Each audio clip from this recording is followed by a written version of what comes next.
Well, hello everyone. How y'all doing today? Good. I'm sorry for starting late. I made an oopsie. Uh, but hello everyone. I'm glad we're starting to filter in. It's going to be a juicy stream. It's going to be a juicy stream. So have those.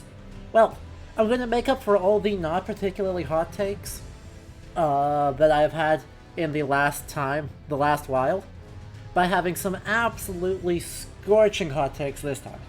So I hope you're all excited. But yeah, sorry for being late, because I made an oopsie. Oh, Peter, I absolutely will justify this. It's gonna be piping hot, but I will justify it. Anyway, so, if you're on the Discord server, you know that this week is the Middle Ages in Modern Games conference, which is run entirely through Twitter and is one of my favorite conferences. And I was scheduled to just put up a Twitter thread about it. And I thought that I was doing that tomorrow. Spoilers! I was not doing that tomorrow. So I get home about an hour ago. You know, nice casual going, hey, we're gonna settle in, we're gonna have a nice searing hot stream, and then I'm gonna finish this paper and be all set for tomorrow afternoon when I have to rush home from work.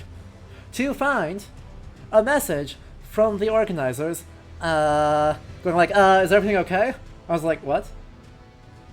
Oh crap. So I go, panic, because, spoilers, I was presenting today. I was like, give me 10 minutes. Give me 10 minutes and I'll be ready. And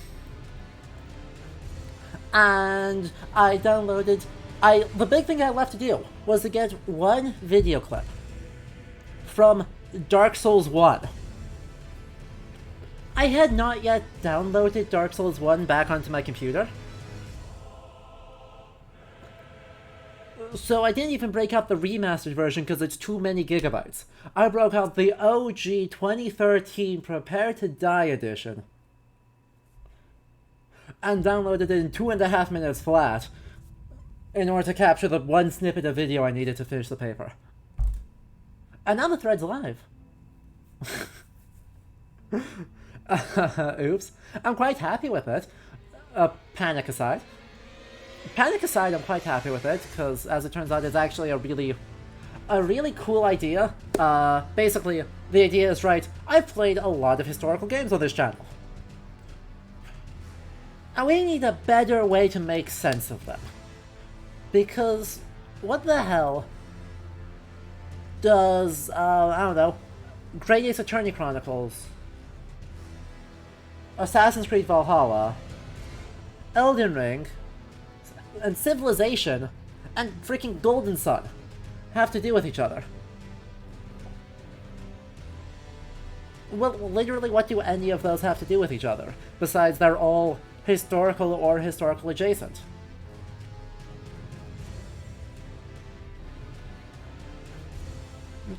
They weren't all Japanese games, though.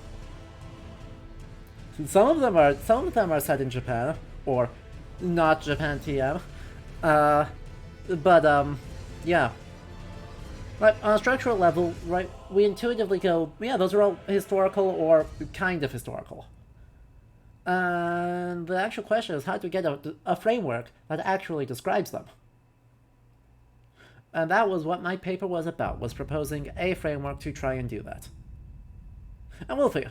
I could have asked someone to record that, except I thought I was going to be able to download it at my leisure tonight, and then record it tonight to be ready for tomorrow. Not the, oh crap, I was supposed to present my paper 5 minutes ago, I am now panicking.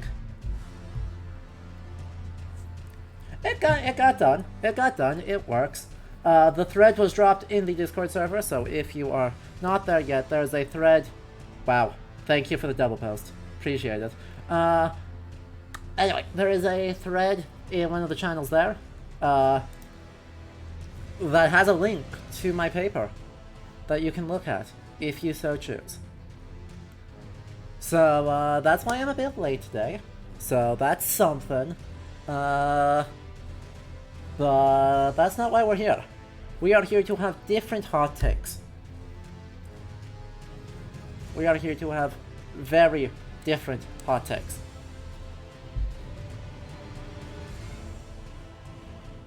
Exactly, right? Pixel, like, categorizing games by mechanics, right? Saying it's a JRPG says nothing. Right? Saying that a game is historical says nothing.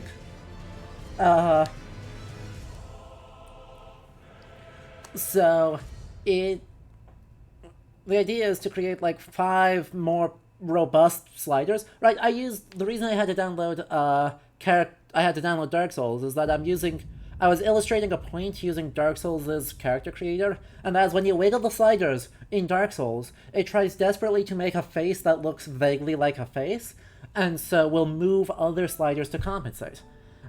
And so my idea is, right, what if we do that with historical games? You get a bunch of, like, different spectra of how much something might be.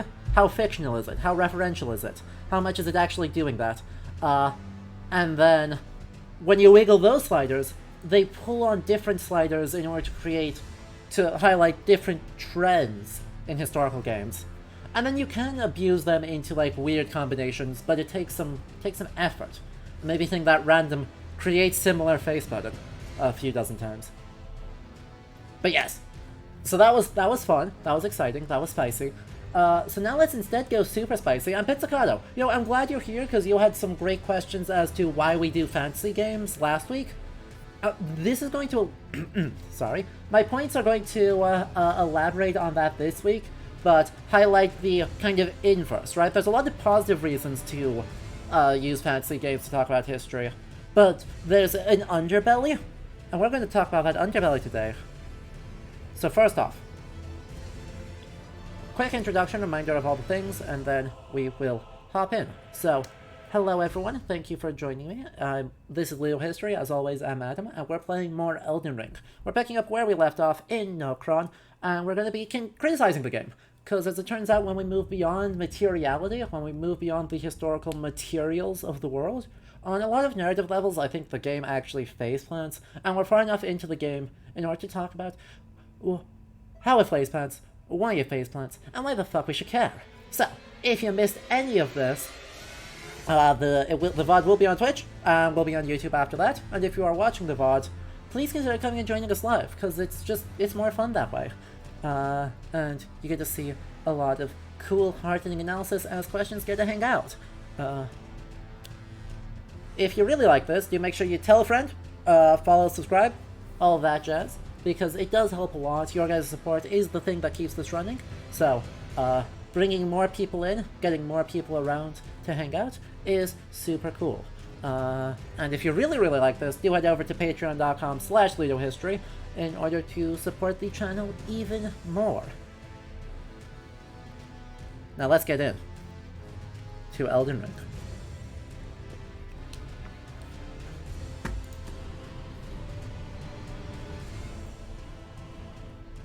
As we are literally still logging in. But yes, Elden Ring lore almost hits Elder Scrolls levels of esotericism. It does and it doesn't. Right? Here's the thing. It does and it doesn't. Because in some places it is super esoteric, complicated, nuanced, has a lot of divergent accounts. And then in other places, indigenous people.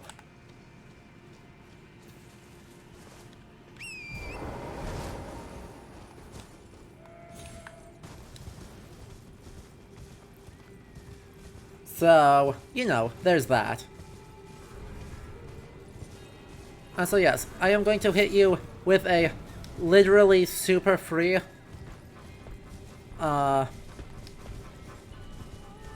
super duper, free hot take. Right, we're not even going to charge you channel points for this one. And that is that, as gorgeous as Nokron is, it has actually severely injured my faith in Dark Souls' storytelling abilities. Or in Elden Ring's storytelling abilities.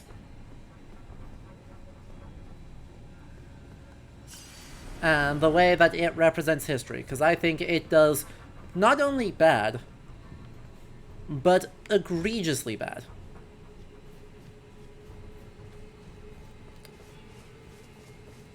And so today we're going to start off with some theory. Just everyone's favorite thing, but it's important to actually understand the theory in order for the critiques to actually make sense. And so... Wow, an ice-cold take? I mean, the ice-cold take is I like the game anyway. Right, that is the counterpoint of the ice-cold take. Of that... Nocron just absolutely devastates the game's historical argumentation. But I like the game anyway.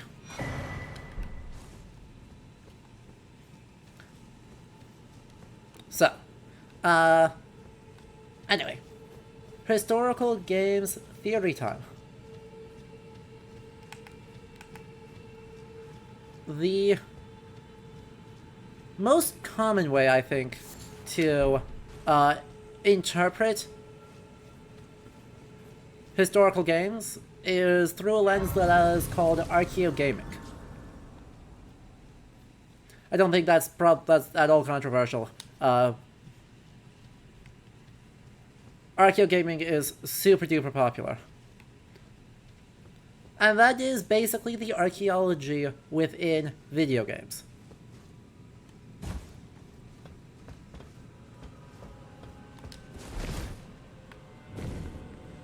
Ooh. Siefrau. Oh god, not a Crucible Knight. Wait, no. No.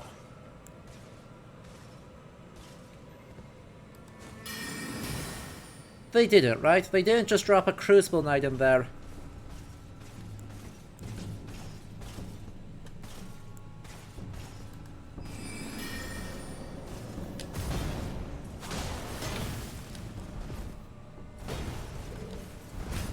They're not going to be this rude to me, are they? They're not going to be this...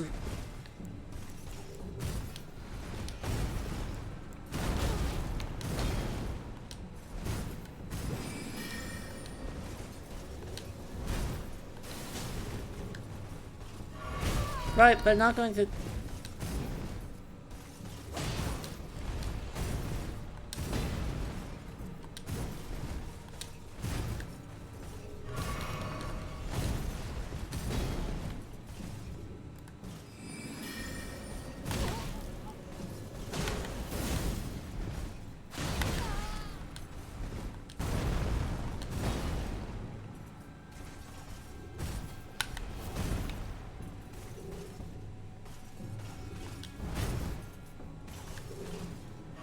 Thank you.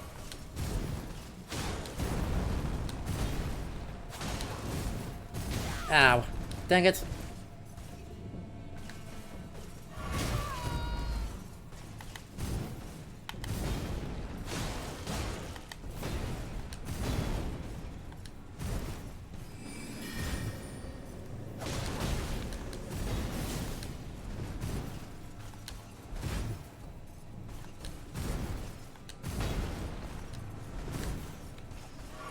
Yep.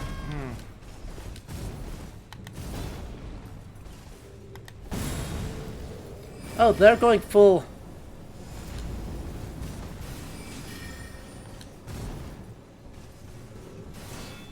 All right.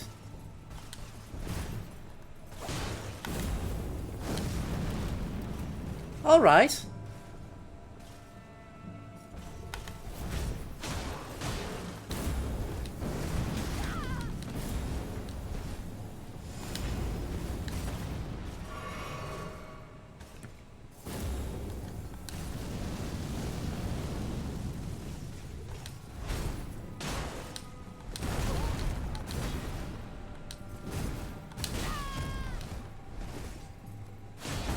I'm just gonna die. That's fine. Neat. Neat. Okay. Back to theory. Now that we're dead, let's go back to theory. So, archaeogaming, right? It's basically playing the archaeologist, or playing a game like you're an archaeologist. Which is fine. It's reasonable. It's quite productive, right? It's quite satisfying. So let's look at like the architecture, the guy's armor, the the environments of the game space, and what the heck all of that actually means for us.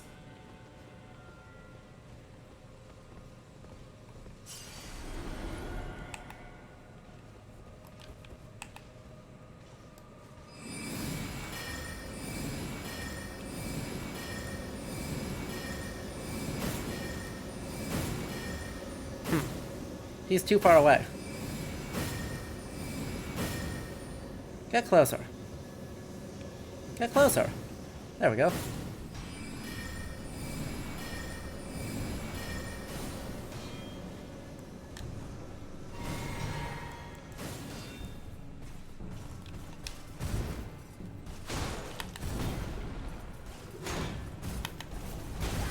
Really? That tracking. That tracking.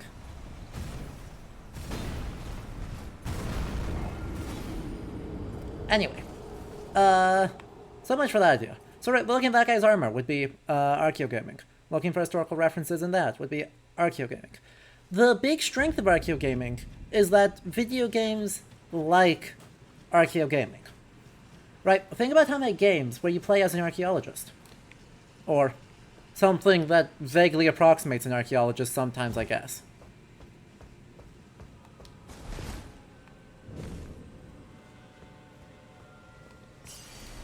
I bet you can think of a game that does that, because there are very many of them.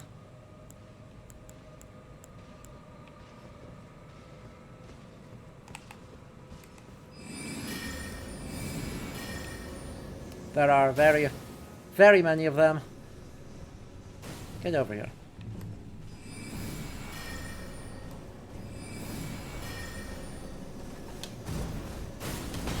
What? I disagree.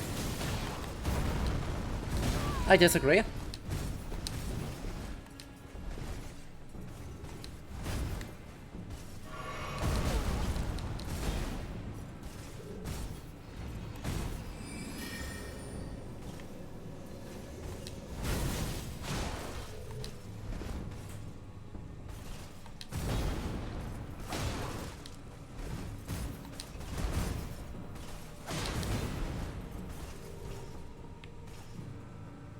Come on. Do something. Do something, please.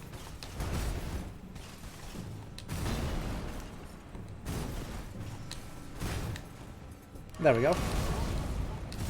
Cool. Good to know that...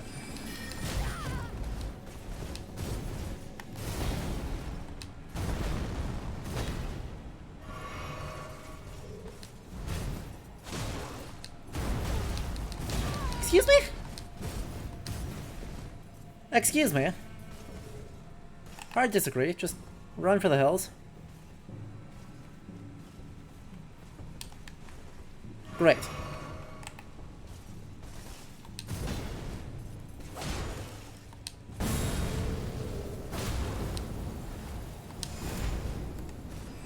Rolled. Completely dumpstered. Completely dumpstered. Absolutely dominated, not even hard. So, but yeah, right, archaeologist, treasure hunter, grave robber, you know, that whole complex of ideas. Right, you all know it. Uncharted, Tomb Raider, all the Indiana Jones spin-off games, etc., etc. And there's even more games where you do something that is kind of like archaeology. Where, you know, you pick up shinies and they tell you lore, right? This game effectively does that, right? We just picked up off of someone's corpse a shield, and we interpret the shield by virtue of reading in order to actually learn things.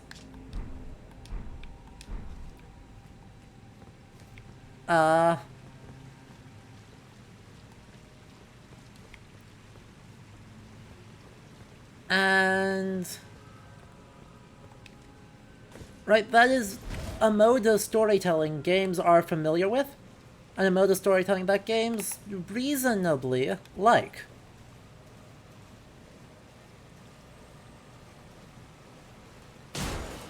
Wait, what? That didn't backstep? What do you mean that didn't backstep?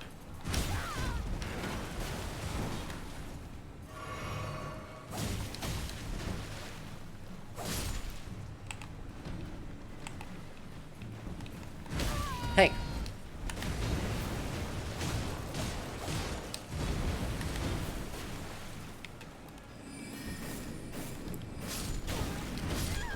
What the heck? Who hit me? There was someone else who hit me there. That's also a Crucible Knight? No.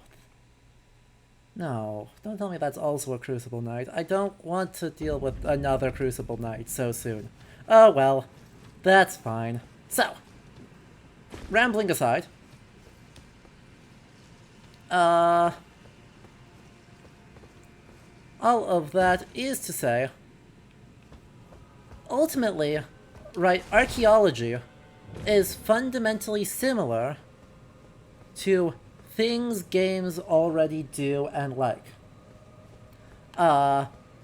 Which is to say, most prominently, environmental storytelling. Right, since at least Bioshock.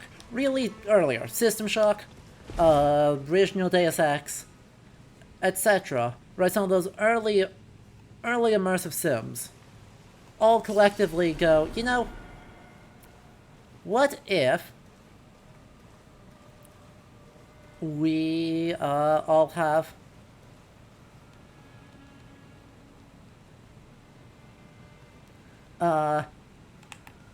environment as one of our big things?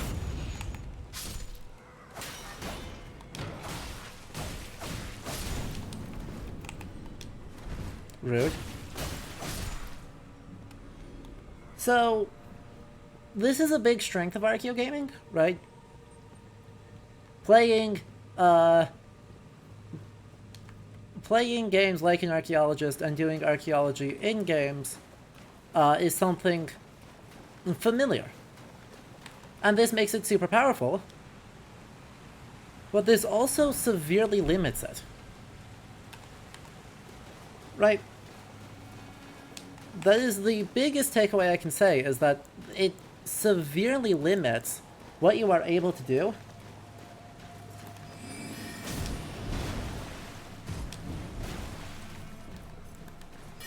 Ow. Heck.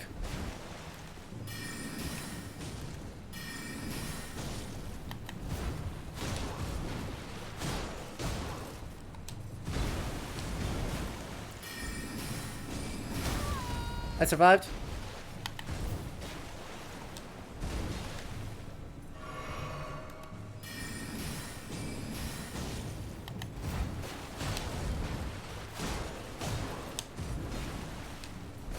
It's a good try.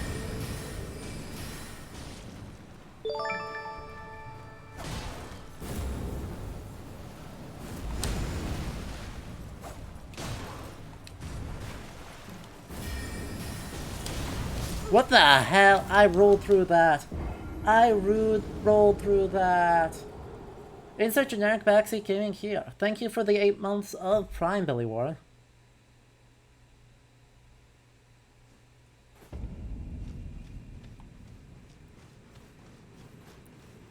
Do a barrel roll. Perfect. So, the big limitation of Archeo gaming is that games like it, right? It is the big strength of Archeo gaming, and it is the big weakness of Archeo gaming at the same time. Those are two that are both complete, right, completely mutually non-contradictory, right? Because you can do a lot out of the familiarity of Archeo gaming. But ultimately, it has a big limitation, and that is, it doesn't really challenge the way that games tell stories, because ultimately, it does something really familiar.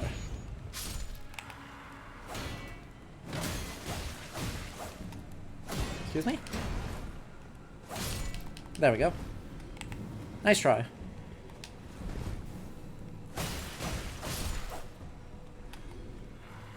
And so yeah, it doesn't...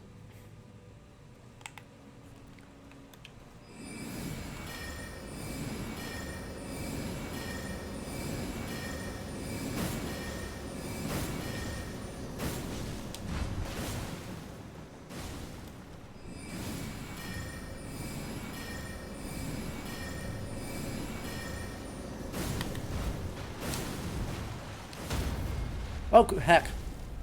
Damn it.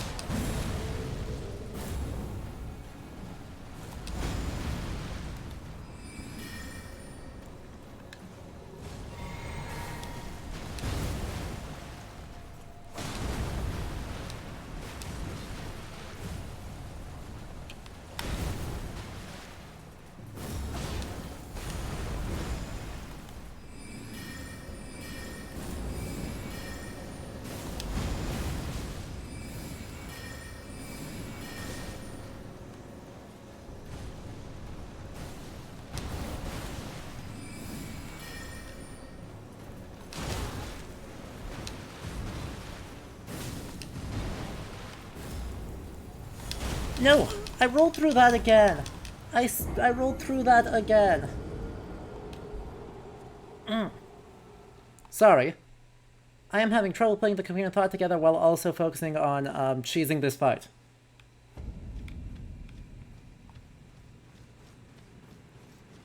Because this is absolutely cheese and I don't care. I do not in the slightest care that I am just going for the giga cheese on the magic build. But yeah. As a historian, I guess, as we do the run back again, we know that there is more than just archaeology as the ways to interpret text, and archaeology has some issues with how it goes about telling stories that are somewhat relevant.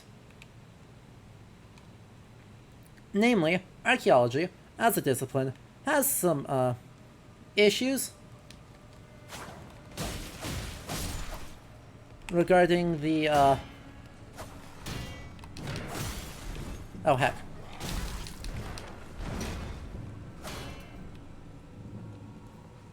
There we go.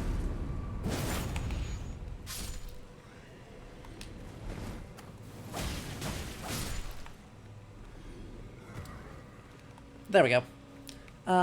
Anyway. Archaeologists will probably be the first ones to tell you. There are some...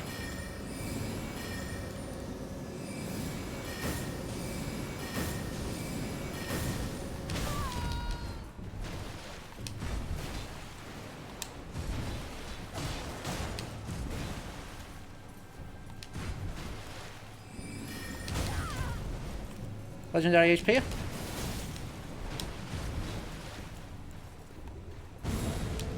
Wait, already?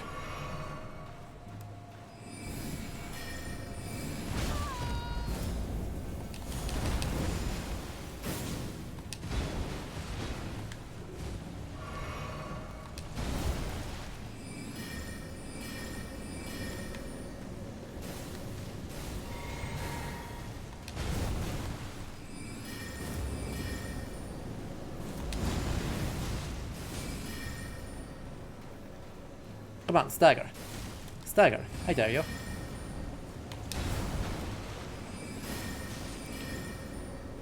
I dare you to stagger.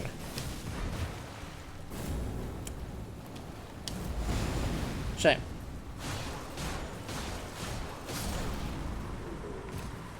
Why didn't you stagger? It would have been so much easier if you had. That's okay, we did it. But right. Archaeologists will tell you that there are some big issues in archaeology around, you know, hegemony.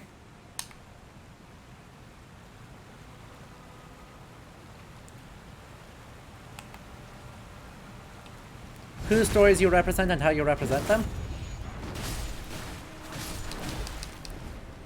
Yes, yes. Don't even be like this.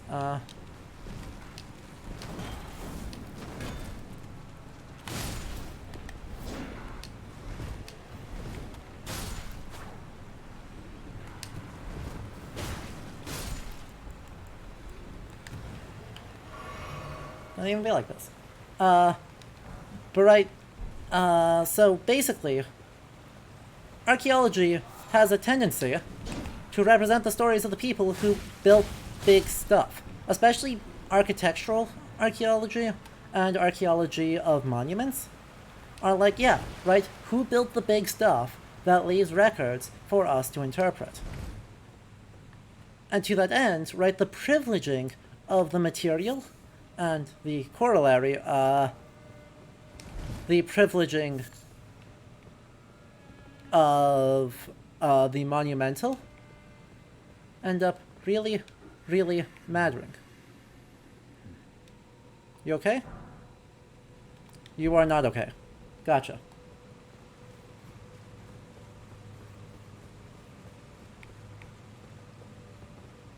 Well, that's a boss arena. If I've ever seen a boss arena, that is a boss arena.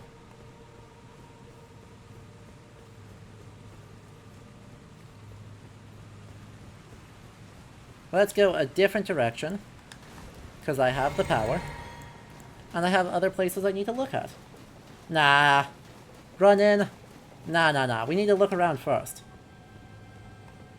Assert dominance?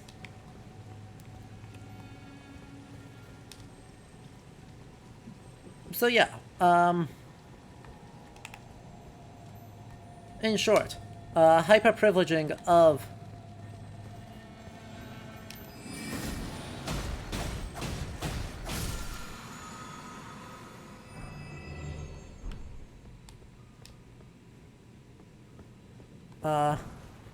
the hyper-privileging of the material and the monumental end up tending to reinforce hegemony. And you can see that really, really clearly in this game here.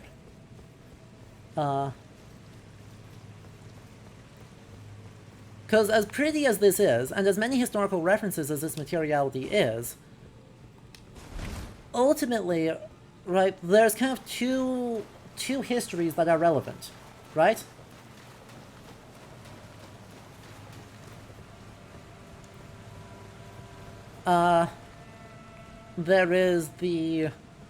There's all of these histories of long dead civilizations that leave these giant ruins. And then there is, oh hell, not gargoyles.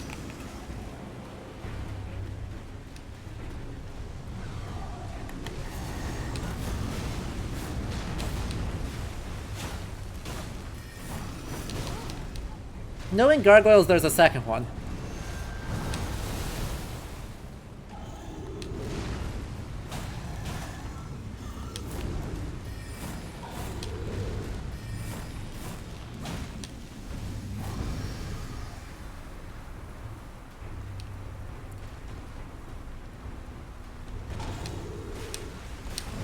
You have another! He spun so many times!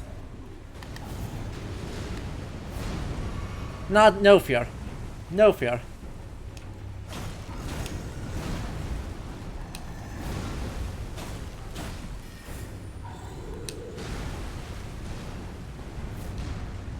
Not even close. Don't do this again.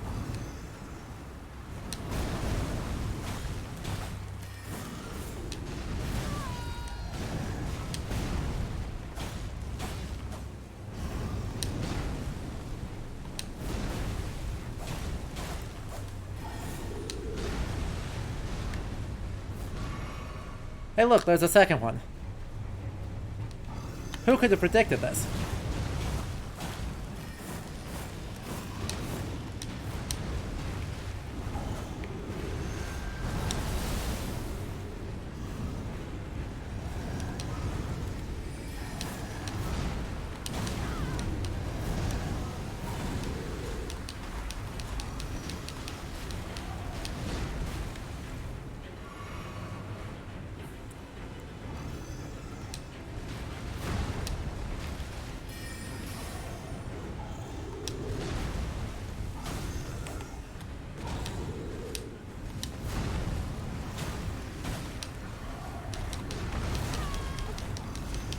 Damn. That's bad.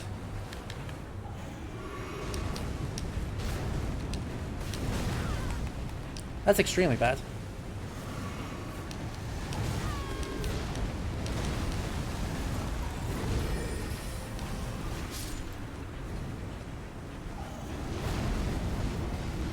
Well, Joe the Wine Auntie and Mega Man, brand new viewers, first time chatting. Hello, appreciate you both. But yeah, is there any historical precedent for twin blades? Guessing no. Yeah, not effectively no. I'm not going to say absolutely zero, but turns out the solution of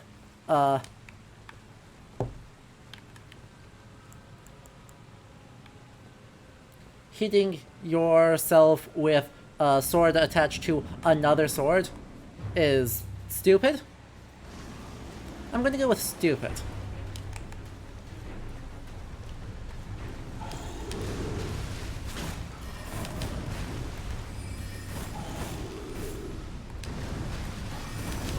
Ow.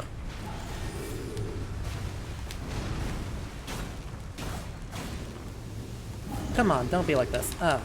Roll, roll, roll, roll, roll.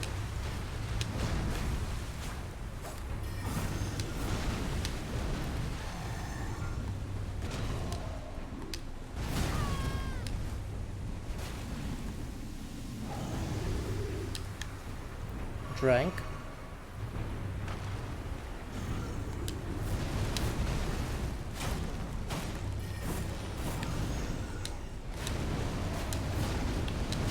I rolled through that too.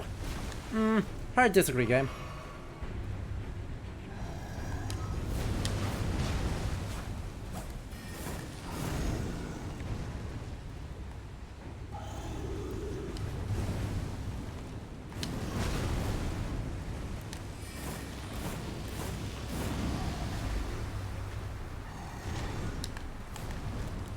Where are my...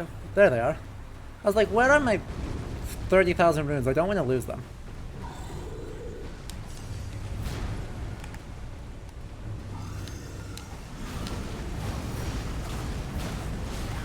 Ah, hit me right on the end.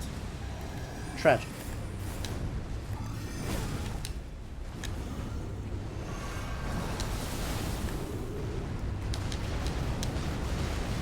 What spinny bullshit is this? What absolute ridiculous spinny bullshit is this?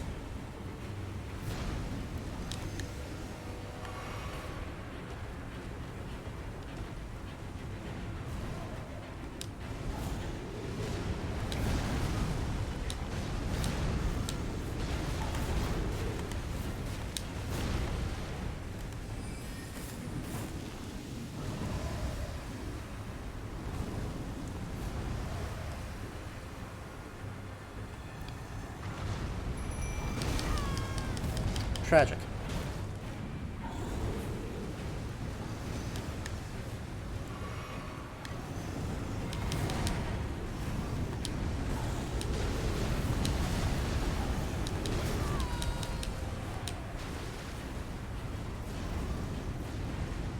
Well, jellyfish is not going to accomplish much here.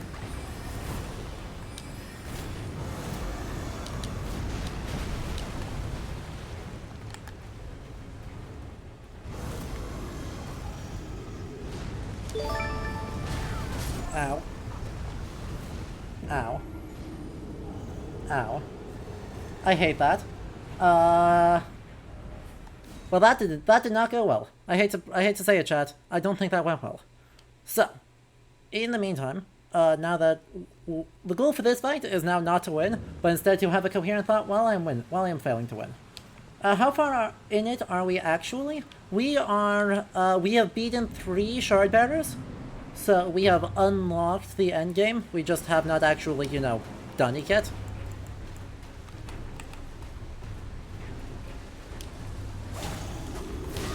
Ow. Excuse me, game.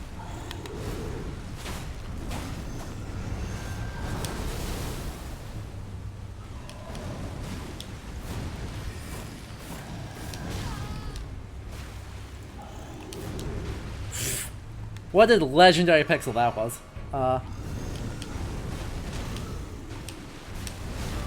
I was in mid-roll. I was literally in the roll animation game. Well, fair enough. That's okay. Should you buy it if you've never made it past the 4th boss? Meh. Meh.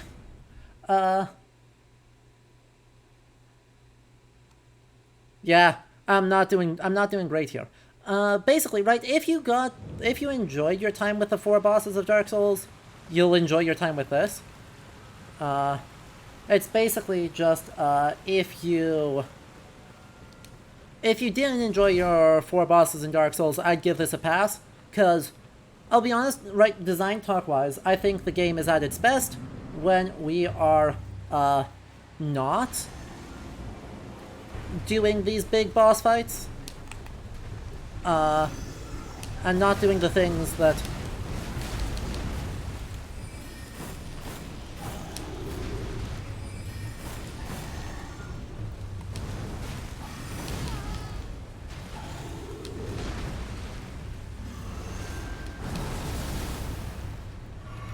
require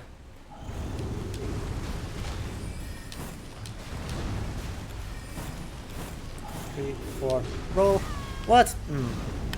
I should be using quick step instead almost all the time.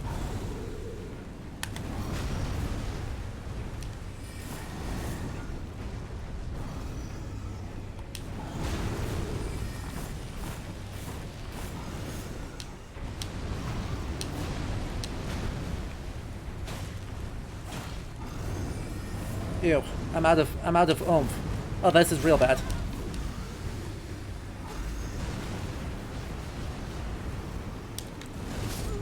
Oh, that was real bad. Yeah. So the fight went well except for the part where it didn't. Anyway, right. The part where you're just riding around the world, exploring random small things, all that stuff, is really, really fun, really, really satisfying. And I think really, really often really, really interesting. Now, admittedly, we are not playing this in quite the standard way, in that I am a historian. We play it, very much as a historian, and that means criticizing it for things that no one else in the world is bothered by. But that's okay. But yeah, you have plenty of other stuff you can do. There's, like, I think there's like 12 bosses you have to do out of 100 and something. So, you know, this is entirely optional content that I am beating my face against here. But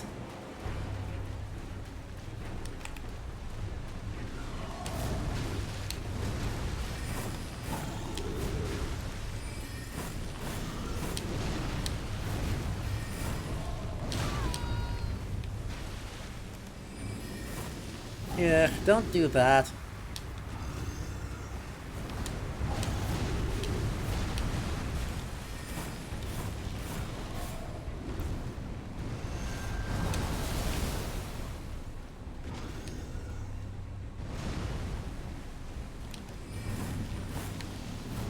Alright, run away again.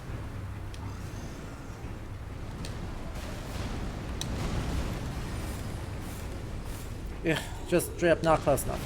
Hate that. Hate that for me.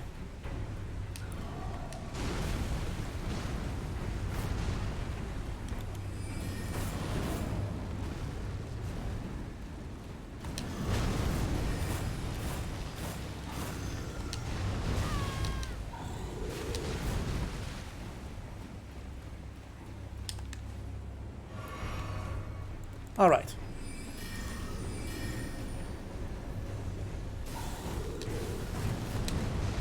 We're just gonna focus on spacing.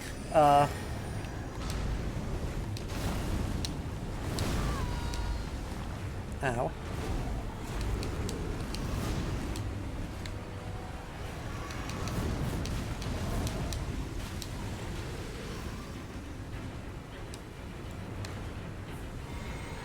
Come on, don't be like that.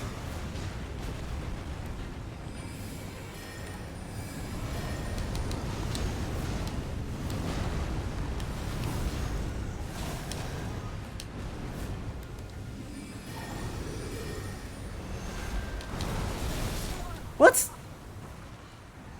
What?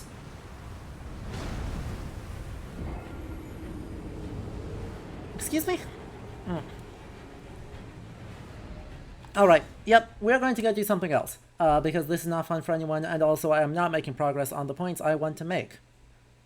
Which is to say, what we were talking about before we got to a boss fight, and I got myself completely distracted from all semblance of sanity or, you know, benefit, is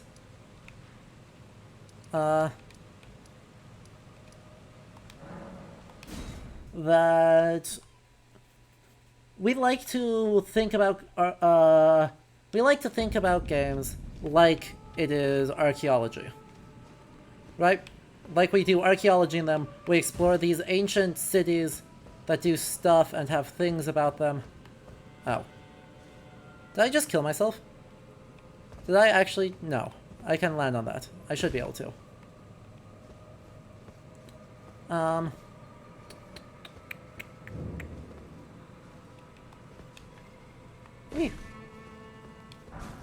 But as much as we like that framing, and that framing is, you know, in many ways comfortable to both game narratives and to ourselves, I think it would be a mistake to say that that is... Oh heck, I just didn't jump. It just didn't jump. We love that for me. We absolutely adore that for me. So, well, we like that. It is not the only way you can read games, and is in fact not the only way you can do history, right? History is not a history of objects per se, it is a history of people. And when we start thinking about Elden Ring in terms of first and foremost people, that I think as a history game, it really starts struggling. And I know exactly who to blame for this, because, well, Dark Souls, you know, 1, it does not exactly have incredible luck when it comes to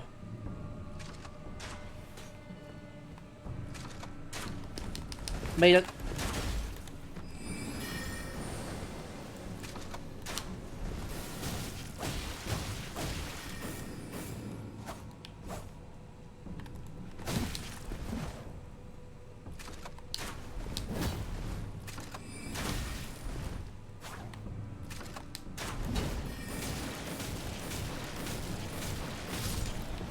Easy.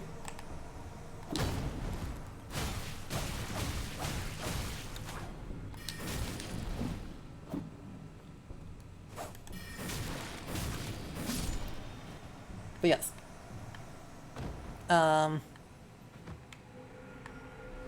Easy fights, easy fights.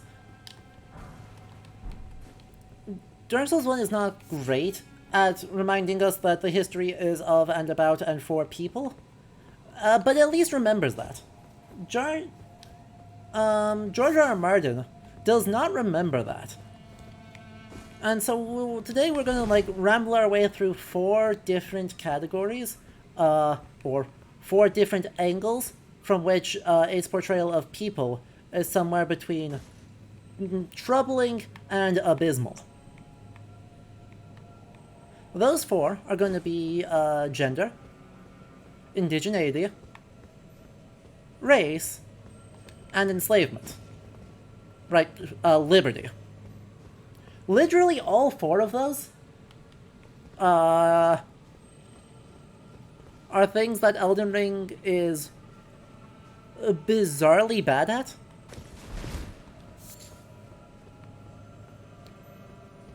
Which is neat. Frankly, it's neat. I don't entirely know what to make of the fact that it's so bad at all of those. But it is, so do with that like you will.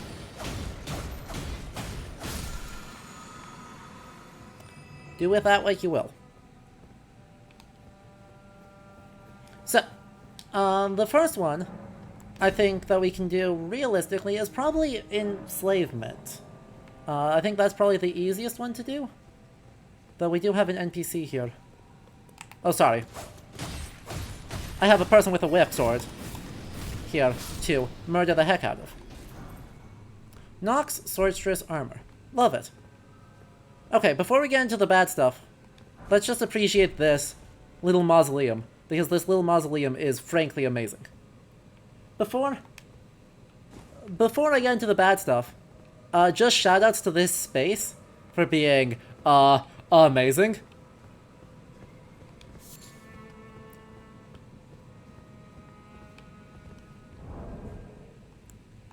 Also, let's see how fabulous this outfit is.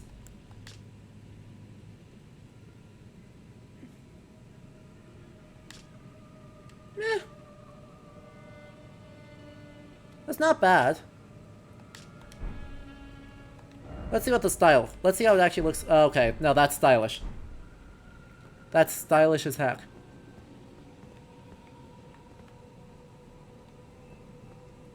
It's not clear, Niram. The statue, I would say, is of a Nox Swordstress, right?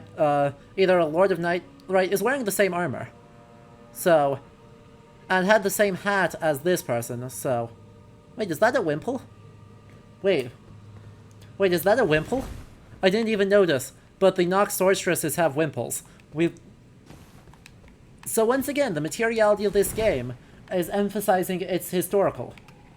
Right? Its historical nature is so clearly present in the materiality of this world, the rich gothicness of the world space, the historically attested like museum replica pieces all over the place. So many details like that all say, yeah, you know, treat this like it's a historical game, because we treat ourselves like this is a historical game.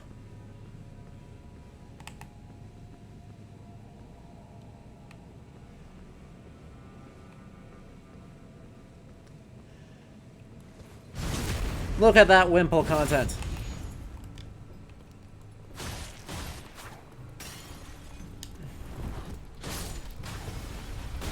What the heck? Where'd the boulder... What's the boulder doing around...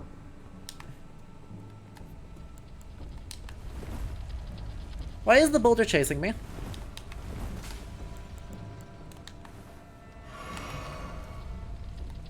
Why is the boulder chase... Excuse me, boulder.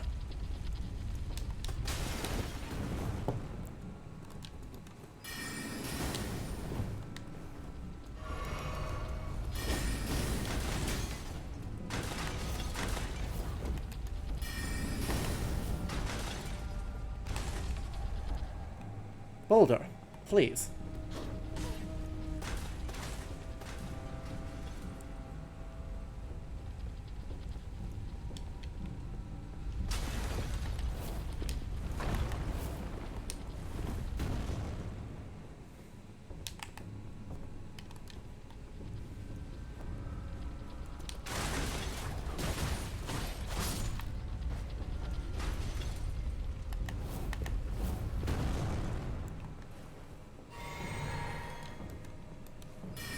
Hold it, you're ruining me here.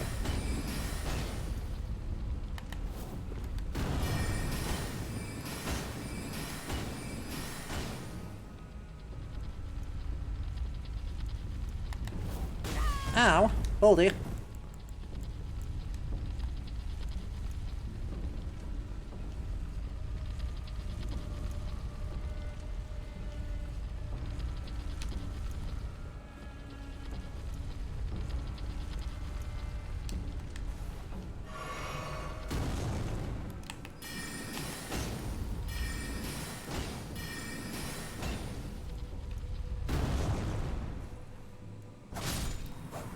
Boldy. Raiders of the Lost Elden Ring? Ain't that the truth?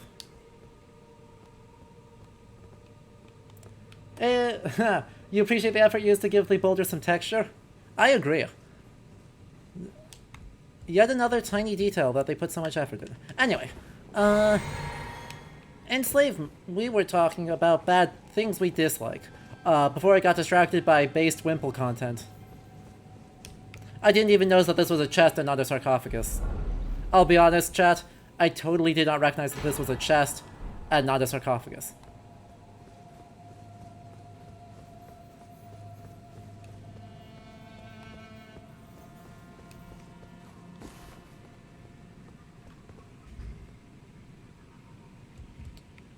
How the heck do I get over there? I must be able to go back up and then in from a window. Oh well. Anyway. Well, it doesn't look like we're gonna get to see them a whole lot more. These zombie dudes, according to what chat told me last week, the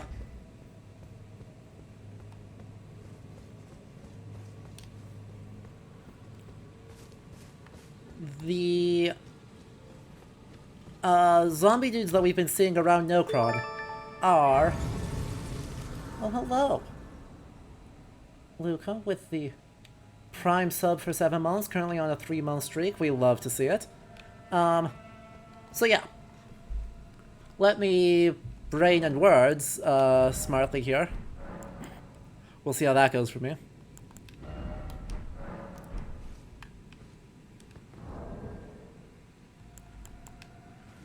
No, I didn't want to actually summon the jellyfish. Wanted to switch this out for the Mimic tier.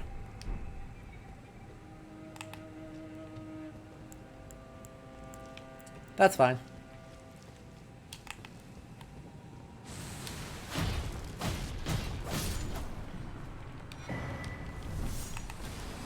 Ow.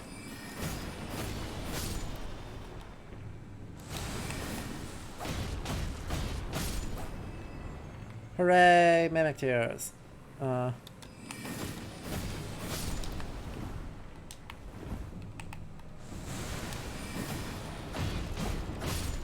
Yay. Anyway. But right, they're part of an investigation. But, what is the status of the people who turned into zombies? Right, what is the... Are they volunteers? Were they hired marks? Were they...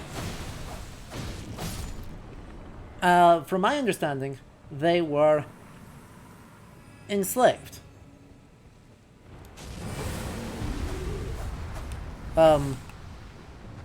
Hello, dude. I'm glad I have one of these.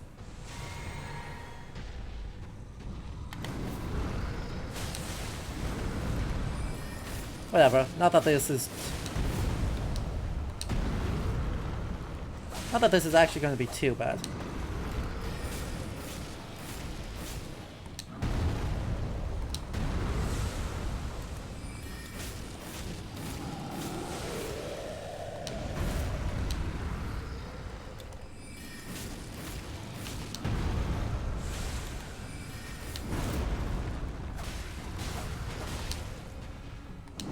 What the heck? I rolled.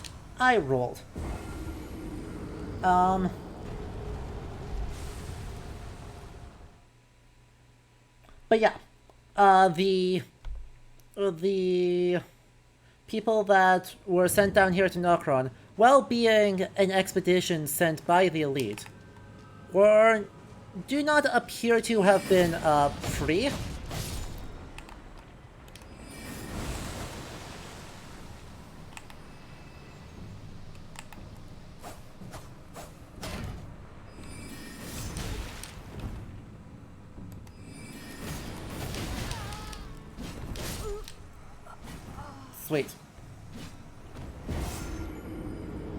Sweet. And so the sort of consequence of that, as it turns out, is we are just murdering enslaved people.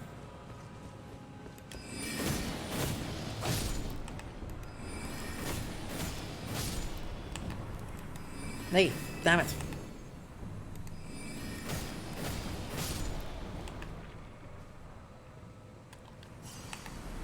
Wait, what? Oh, I did get the M. I thought I hadn't got him.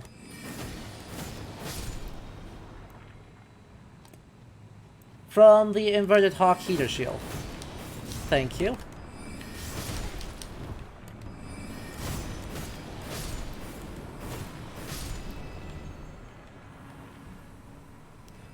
Alright. Cool. Thank you for baiting me. Goodbye.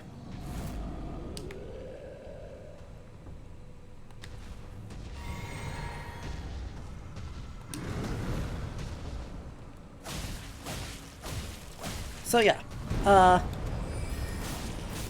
this is emblematic. So a little bit of theory here, without getting too heavy into the citational weeds.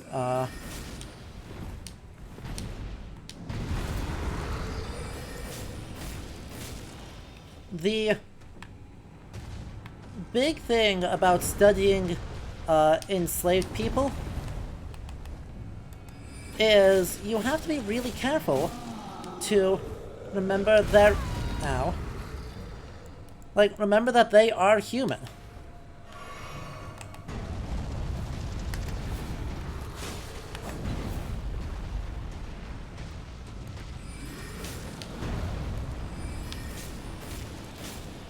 Right? If you do not respect that the people enslaved are human, who merits some sort of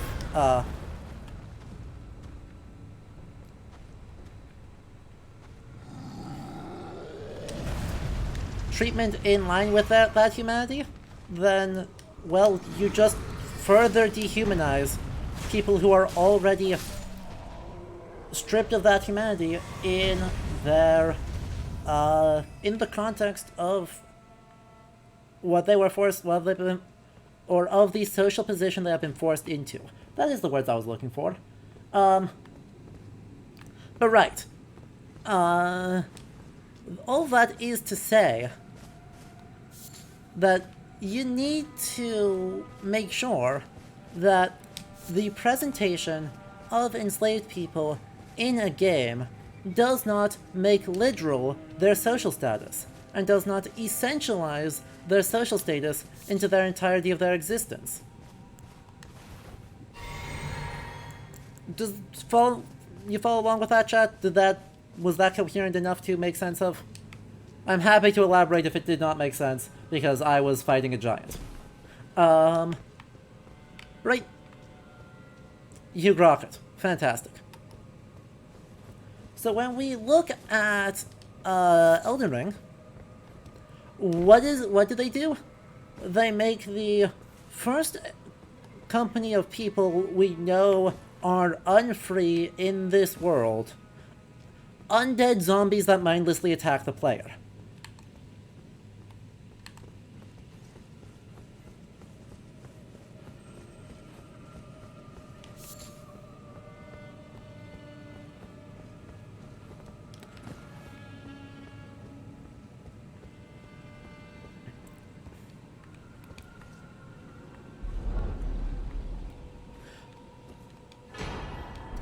Yeah, you know what we're supposed to not do? Yeah, that. Yeah, that. That is not only obviously bad, oh yeah, also that.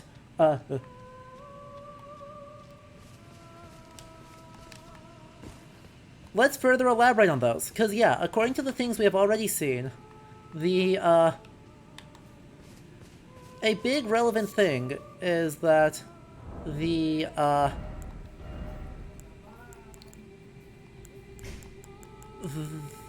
reason why this company of enslaved people is trapped in a position of enslavement is because supposedly they,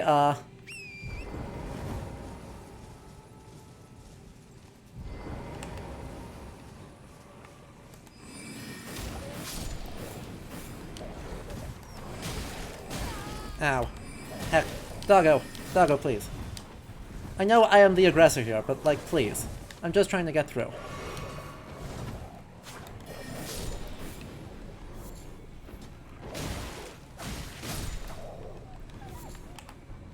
I'm just trying to get through here. There's no ill will meant.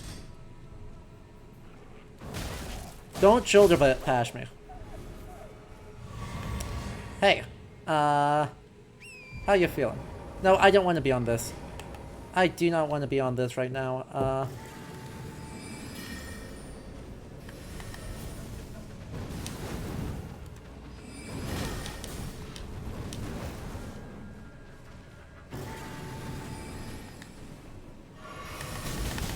Ow.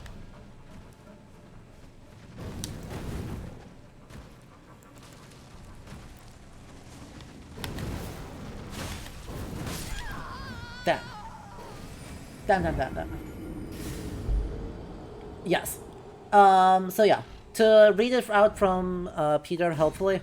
A metal torch that burns with cold glow's flame. Tool of the fallen hawks who patrol the underground rivers. When the band's last embers were used up in their long search, they began to burn the bones of their fellows, acquiring the cold ghost flame, but sealing their fate, as well as of the underground for all eternity. Wait, why am I here? This straight up isn't the closest one. What the heck? That's dumb of it. Oh well. But yeah, right, the game dislikes cremation. But more importantly, I think there actually is a historical reference here. And that is the Donner Party.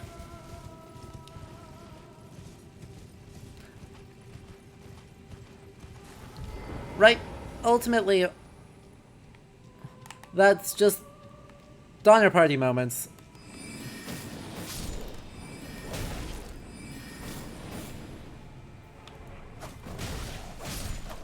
God, wolves in this game are so scary. Okay. Heck.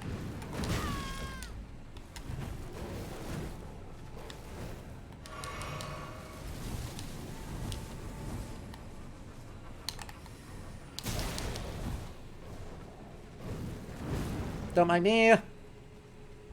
Don't mind me. Thank you. Goodbye. Miss me. Hey, look.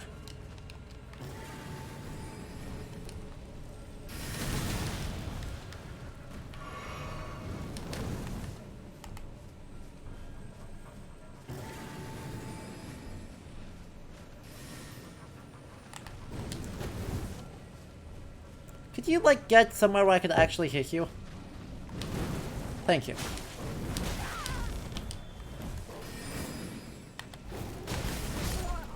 Fair enough. Fair enough.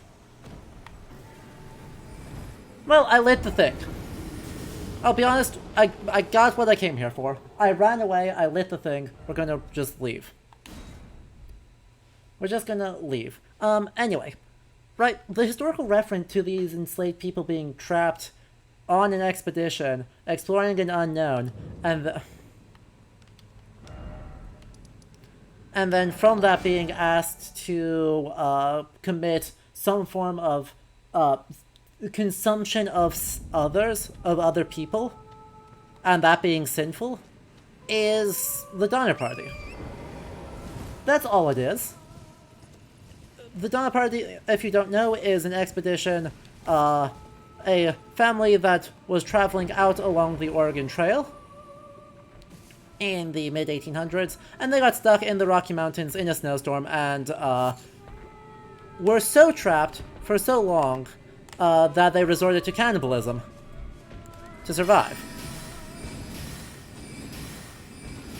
This was disliked. Let's just say disliked.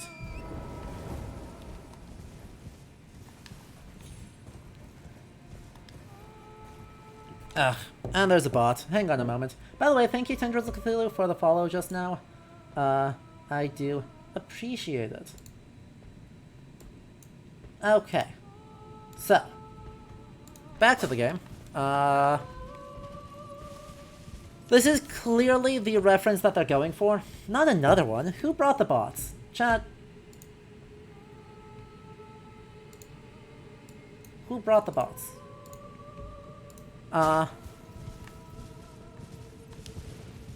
no bots, only Donner Party. Donner Party resort to cannibalism.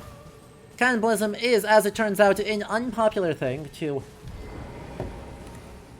Someone's sending them to us, by the way, so if that's you, please go to hell. But yeah. TLDR, cannibalism bad?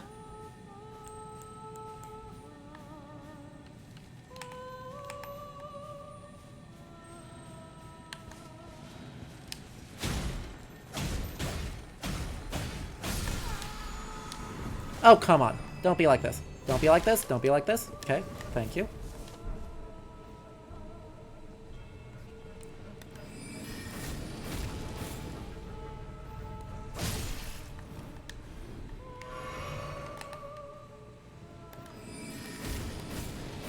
Thank you. There we go. So yeah. Basically, what the game did for enslavement is they said, hey, what if we had... Oh, stop it. You know, company of enslaved people have to commit a Donner Party, and then the punishment for their circumstances, right, the punishment for what is effectively circumstantial injury, right, they don't get a choice in the matter. They don't have a choice coming down here. And they don't have a choice in what becomes of them. And yet when the circumstances show up and they get to exert agency upon this world... Hey, Luca.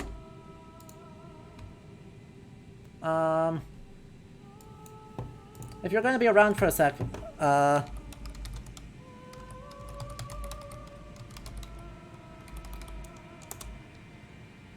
have given you moderator powers, I hope.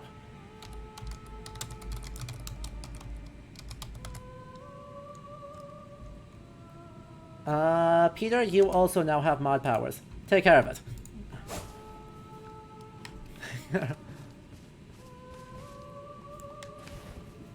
So, all of this is to say, yeah, they're doing this about as yikes as possible, because ultimately, the big important thing I'm going to come back through throughout this little bit, as we talk about indigeneity next, is who gets agency in the world. Right, ultimately in Elden Ring, the big question is who gets the agency in the world to enact change. As far as,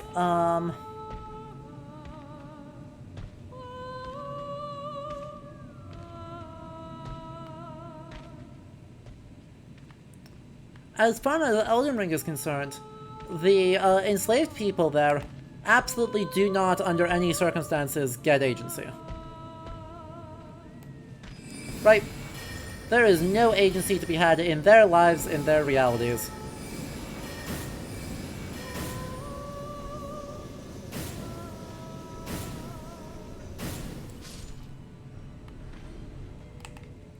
That's kind of an issue.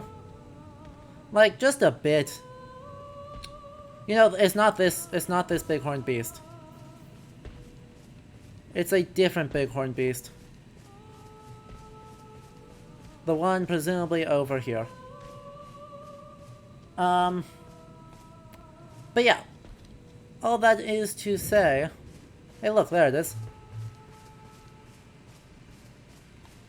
They handle it in possibly the worst way literally imaginable, as far as respect for enslaved people goes.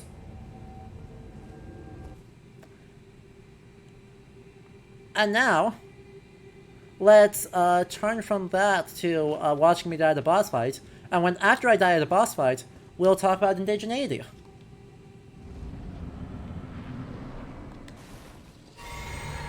Sound good? Oh, heck, I can't...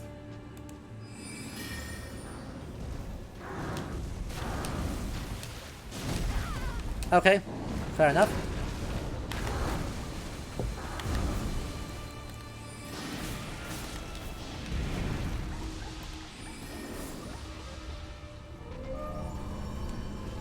Maybe we'll just talk about indigeneity now, actually. Cause... yeah. G. Regal ancestral spirit being a large animal with horns? Who could have guessed this?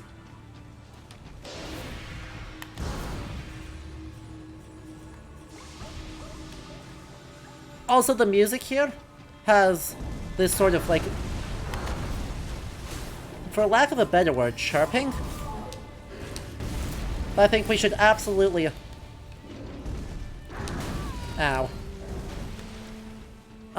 Understand as a pastiche of and or reference to indigenous and indigenous coded music, though I noticed indigenous coded through and around Journey. Coded through in and around Austin Wintree's music as sort of the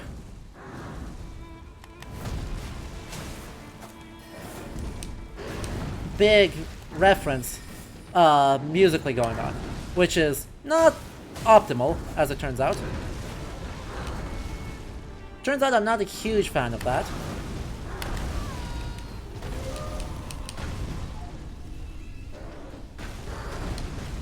Alright, yep. Yep. I hear you, you're angry. I respect that. I respect that about you. Just you don't need to take it out on me.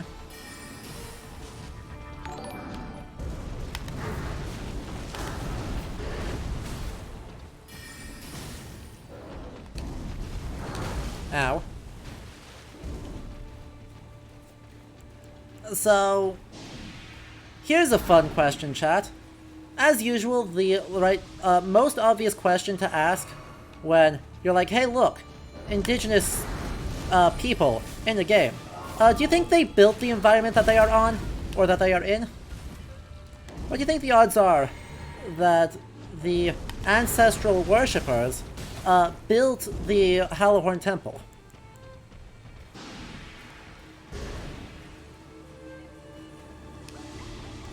It is by no means impossible.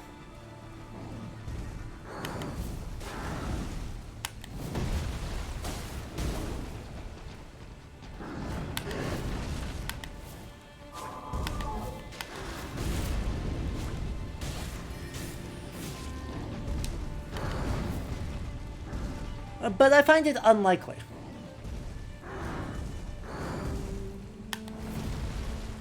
I find it less than likely. Oh hell. Bad, run away.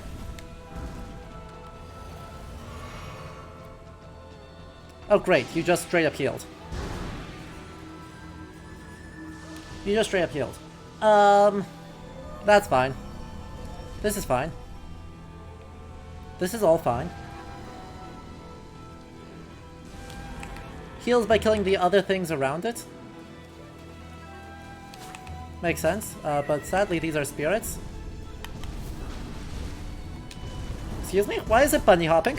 Who gave the deer permission to bunny hop?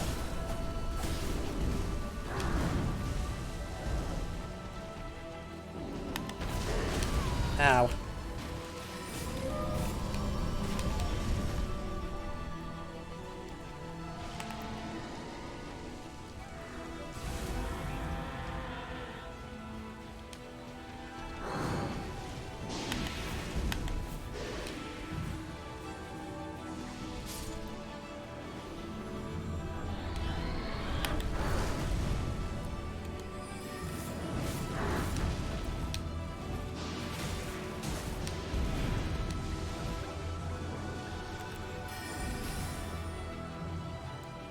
Hey look, killed another.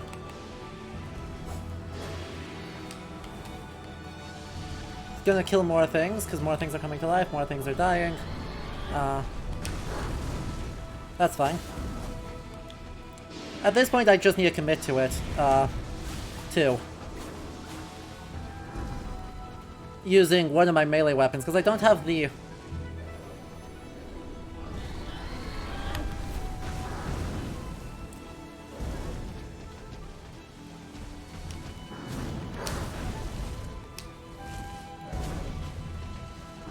I don't have the magic to perpetually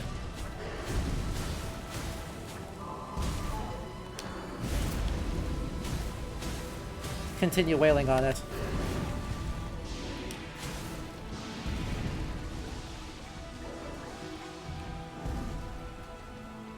That's alright. So yeah. Giant megafauna aside.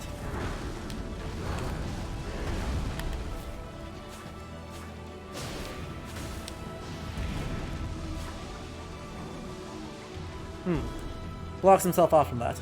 That's alright. Ah, hell. Good thing I've got one of these left. Because oh boy do I need them.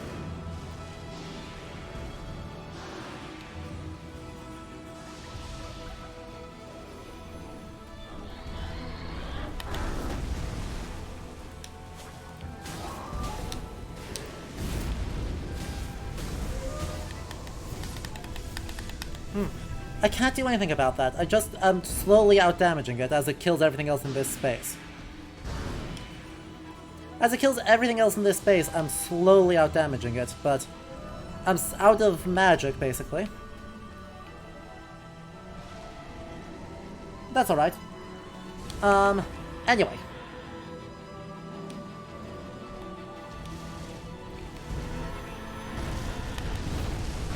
The sheep! Wait, don't out-sheep me.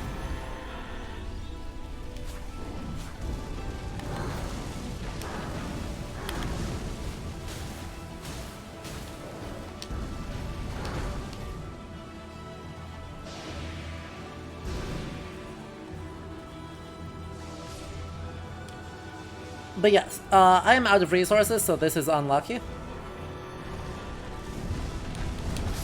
I'm dead. That's alright. So, chat, you didn't answer the question. You didn't answer the question. Do you think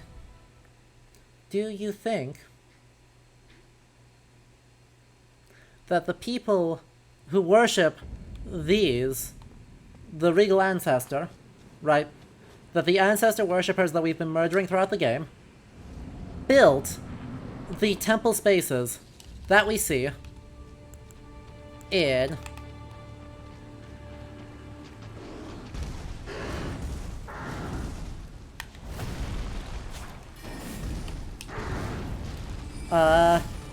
Elden Ring? Probably not, right? If you have to vibe it out, the answer is almost certainly no.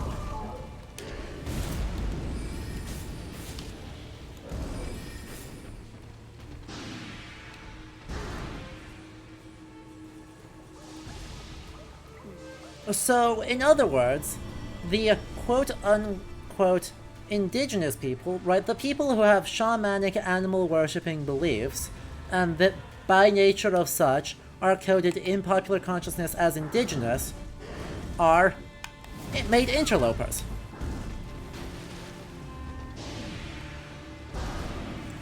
Right? They're made into the crudest way possible into interlopers.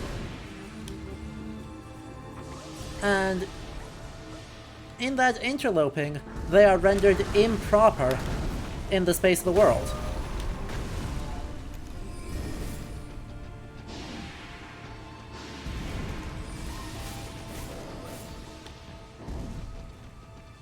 Regardless of the power of this,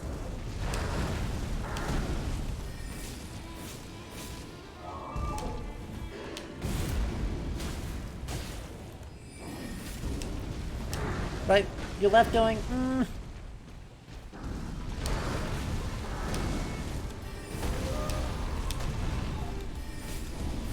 feels really sus. I don't know, right? The game never gives you any information, at least as far as we've gotten, as to who these people are. And clearly the Hollowhorns are ancient, because they're, you know, Ice Age era megafauna. Right, the Regal Ancestor Spirit is an Ice Age megafauna.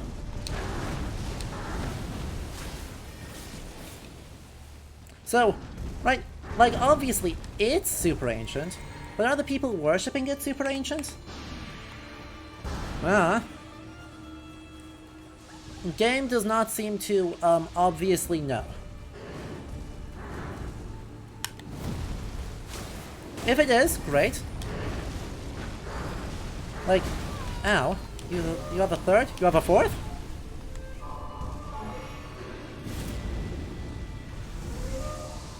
Oh, heck. Alright, that's fine.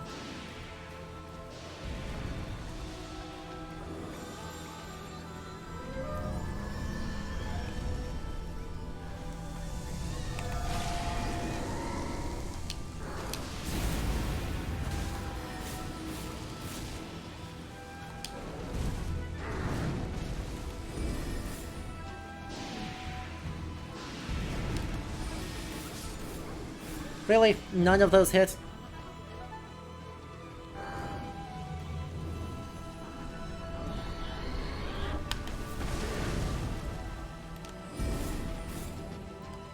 God. I'm loving this whole, what if we dodge. But yeah, if you can find the descriptions on that, that's helpful.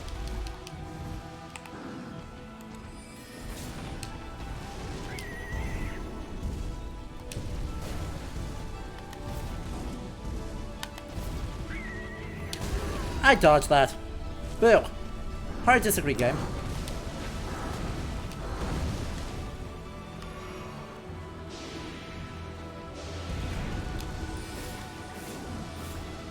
Hard disagree.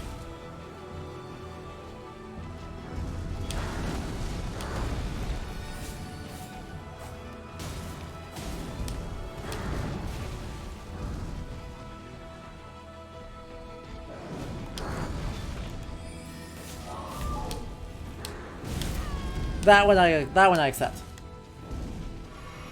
That one I accept.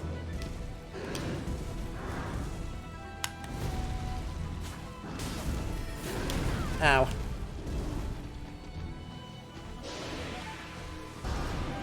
Cool. Cool.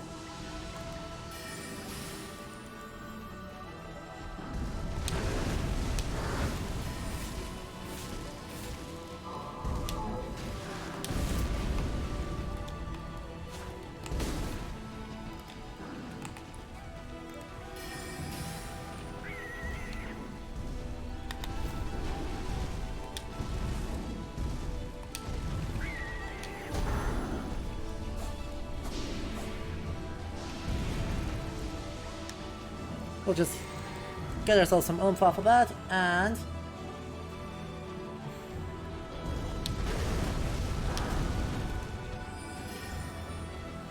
well, that's not what I wanted to do. Carrion Slicer. There we go.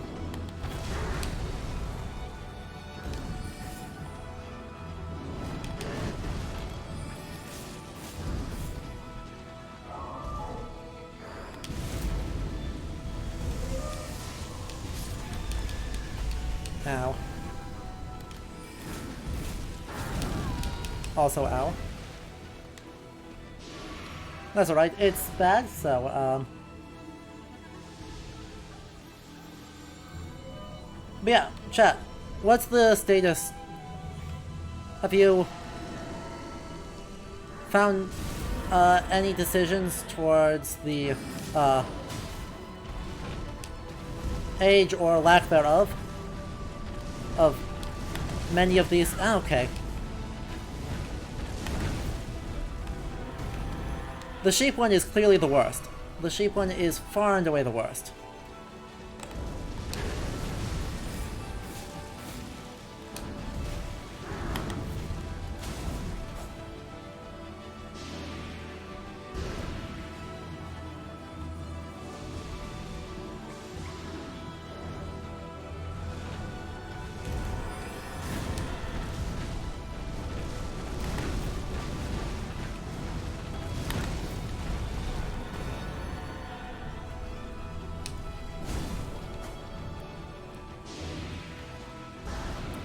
Like, I don't know how you do it. The whole culture of the Crucible is older than the Erd Tree, because the Erd Tree came from it. Well, that checks out.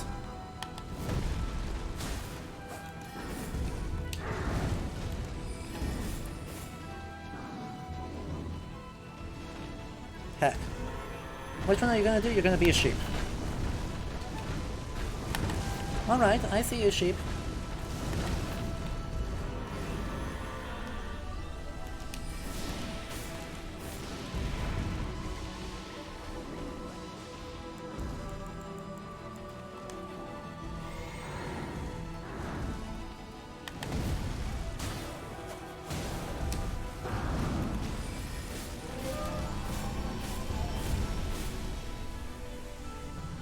That's alright, we're close now, we're close.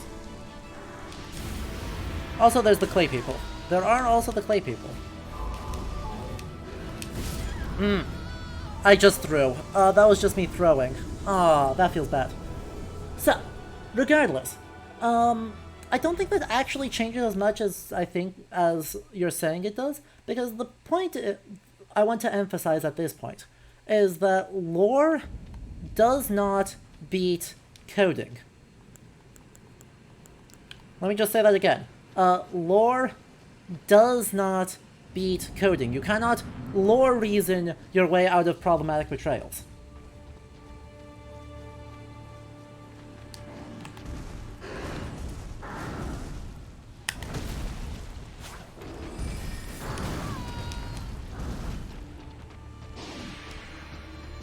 Right?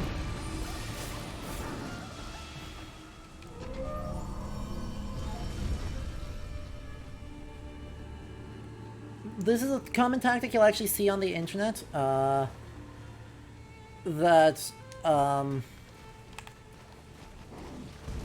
you'll go like, wait, no, it's not actually bad because XYZ lore reason. That doesn't matter.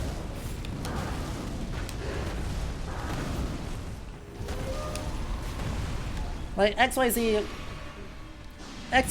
lore reason does not solve the problem.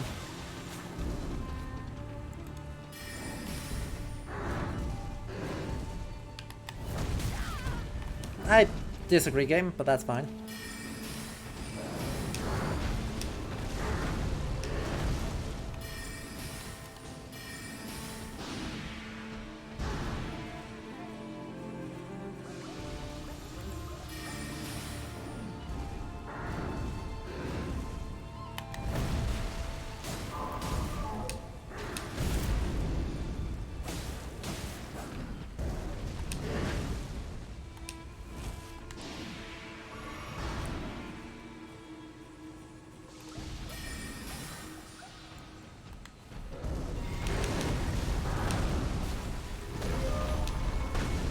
I thought I threw there, that's fine. That's great.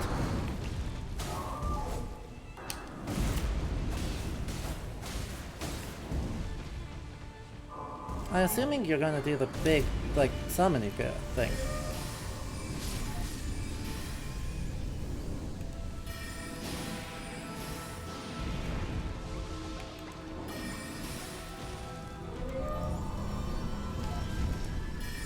Too slow.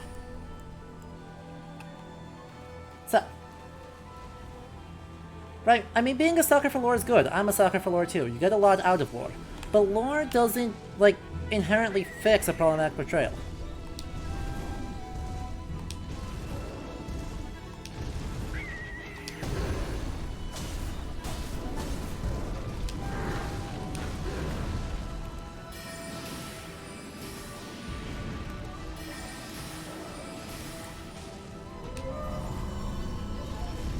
Heck. Alright. Where are you coming up next? And right, you can make the lore as undeniable, or as, I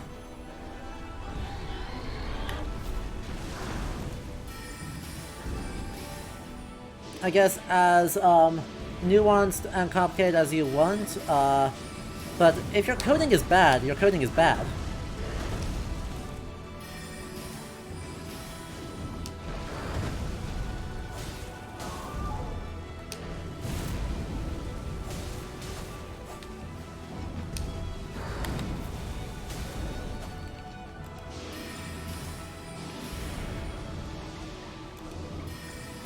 This should trigger round 2. Oh.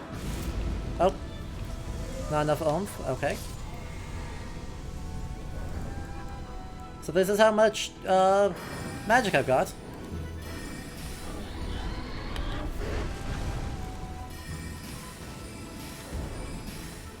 Cool, nice of it to dodge one of my oh so important hits.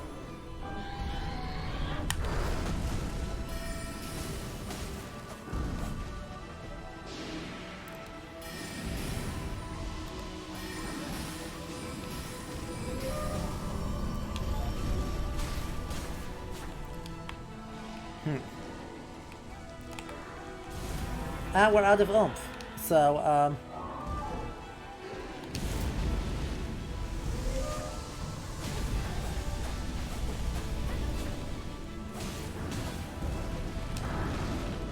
wait, you did that another time? I'm surprised that you did that again.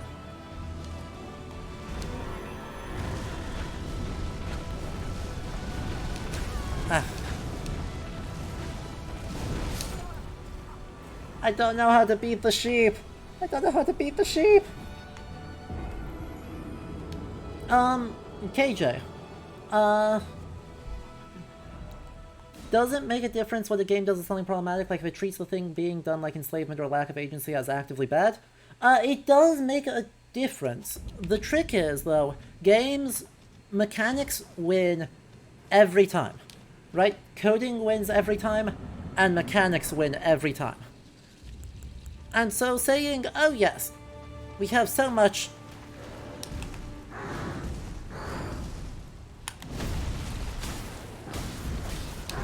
nuanced in our game. We accomplish so much. Just like doesn't work the moment, the very moment your mechanics say, okay, but you can just kill all these guys, right? So, right, enslaved people doesn't... Right, you can say, oh yes, the game is trying to be super nuanced about them and their portrayal. And then the response is, okay, but in practice, they are mindless husks that attack you.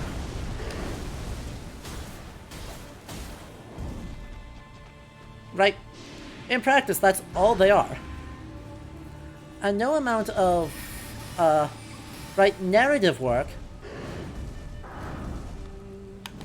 says, oh yes, you know, that it has solved the problem.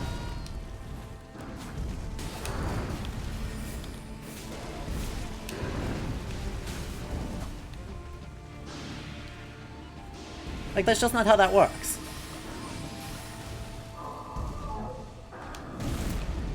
You're gonna do the thing now, so I'm gonna need to back up.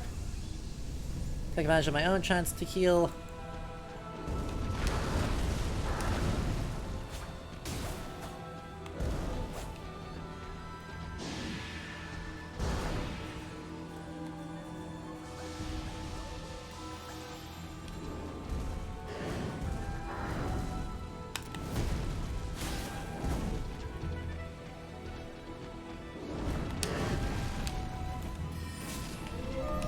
Oh heck, I can just bully you now.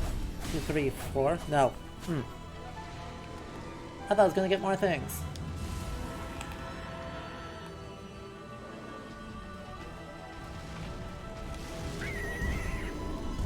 Heck, bunnies!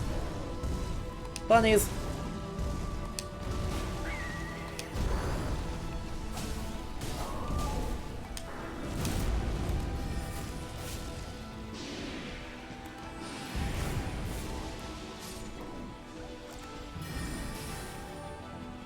That didn't hit?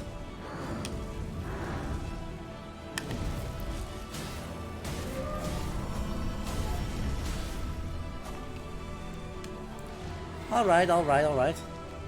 So.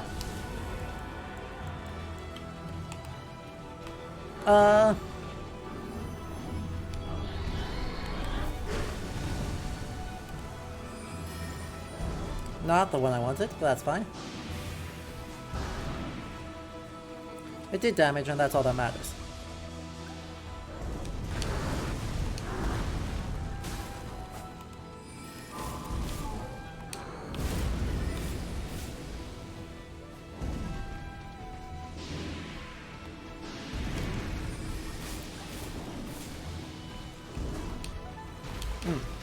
Ow. Come on.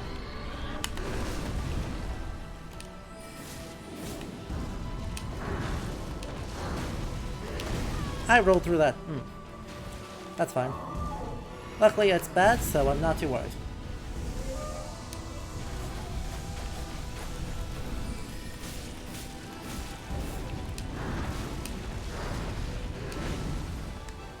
We heal through that, and then off we go. Okay. But yeah, basically, to sum up the point on indigeneity, because I think there's a lot that could be said about the portrayal of indigeneity, of that the people who are I guess potentially even in lore more ancient, instead are from an archaeo gaming perspective framed as interlopers.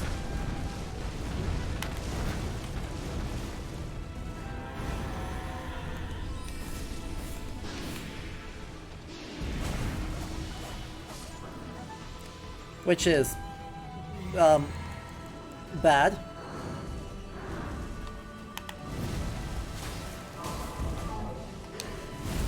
I don't really... Oh, heck. Suppose I should roll through that, shouldn't I?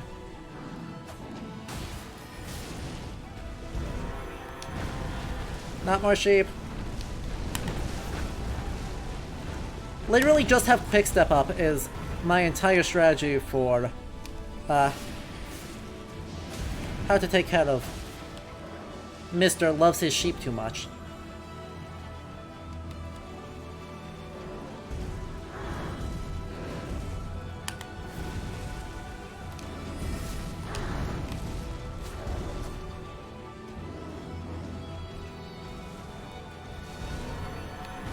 Sheep time!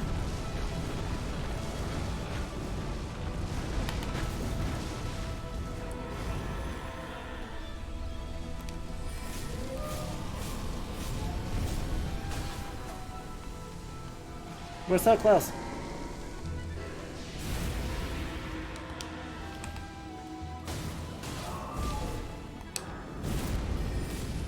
Got it. Got it, got it. Got it, got it. Let's go.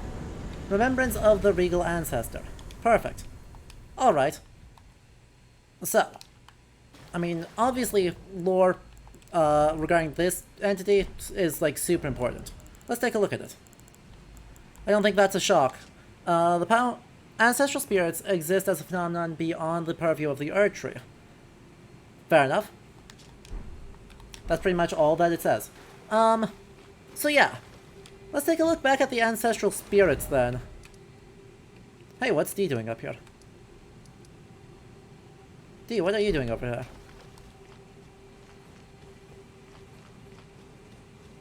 Alright, I suppose we should go talk to D too.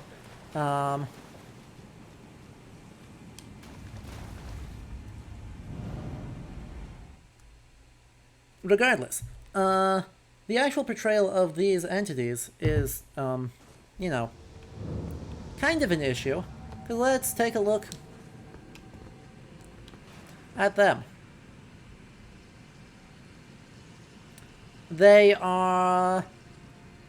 wear horns and furs and pretend like they're using an axe, but are actually just using an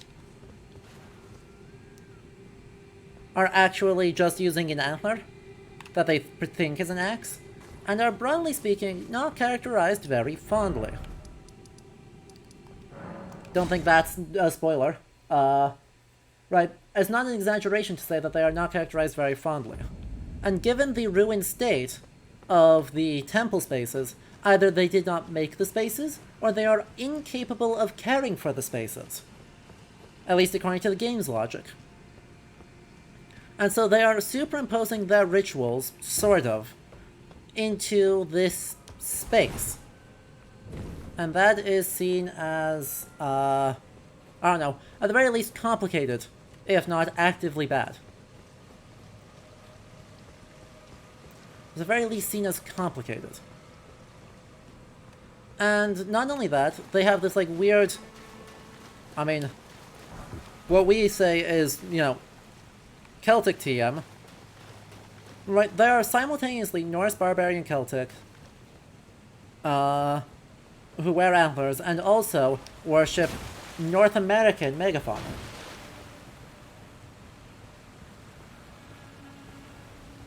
Niram, what am I saying? Lore does not trump coding. The coding clearly says the older layer... Oh, that is that D. Okay, that's this D is this D. D, how you doing? Is it Euro? Okay. Fair enough. I stand corrected. But...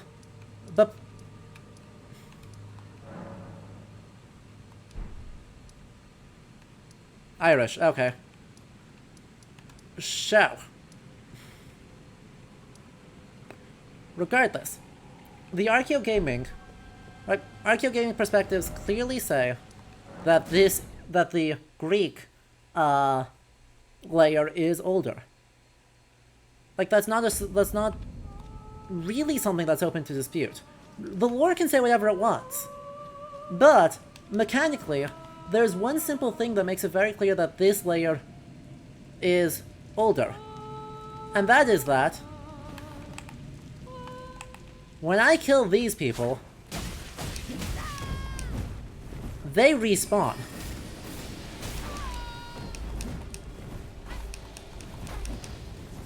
Right? When I kill these people, they respawn. I mean, I may get killed by these people, but... Right, these are more ephemeral than the landscapes. And they are coded as cruder than the landscapes. Perhaps more in touch with nature, but cruder.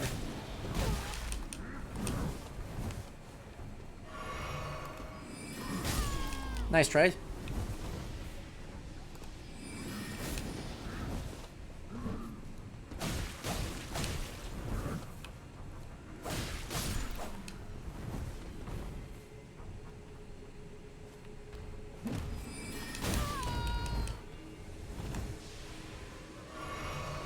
Right, so, right, by being, quote-unquote, more in touch with nature in that they use skulls, and, you know, skill people out accordingly.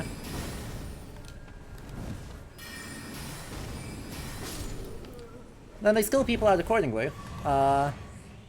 They end up feeling younger, right? That they have come into this space and they are nature reclaiming this space. And nature, like all nature, regrows. And so when you kill them, they respawn. But once again, they are not afforded agency within the game. Right? I want to emphasize that a second time. And no more than these deer. Right? What is the difference, besides how many times I have to whack them, between this deer and that shaman?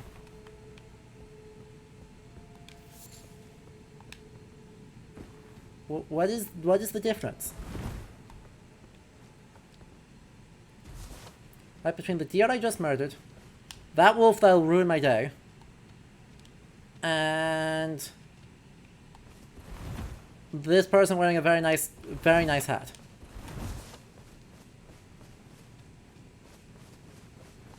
Okay, but right, the wolf casts magic, Wolfie. Right? Tool use is not equivalent to humanity in this universe. The wolf casts magic. It doesn't make it less of an animal, it just makes it an animal that casts magic.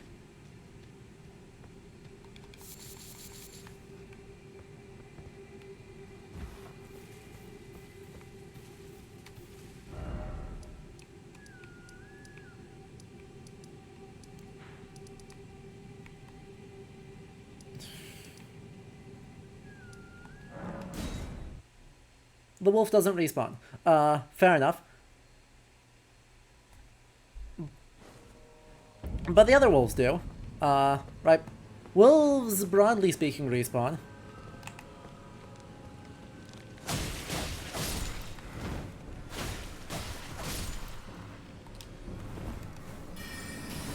Ow.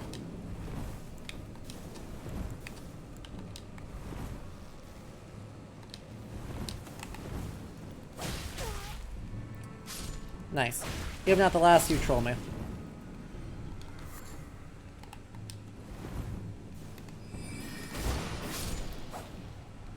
Even at the last, it trolls me. Okay, wasn't I supposed to meet Blythe somewhere in here? Chat. Plot question. Wasn't I supposed to meet Blythe down here? Where the heck is Blythe? Don't tell me how...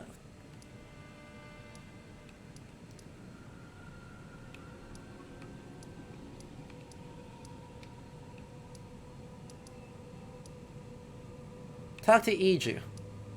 But I have to get back up then. Fine. God, how convoluted does this need to be? How the heck do I get up?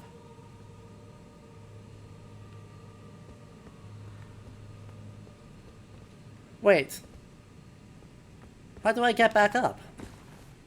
I can't navigate that. There's a switch to overworld map? Oh yeah. Show above ground. Helpful. I was like, excuse me. Let's see. He is Royal Moon Gazing Ground. He's right there. There we go. Sorry. I was assuming I had to get out manually. That was dumb of me. But yeah. That sums up more or less my thoughts on, like, indigeneity. They weren't super coherent. Because indigeneity is super complicated. Right? Ultimately,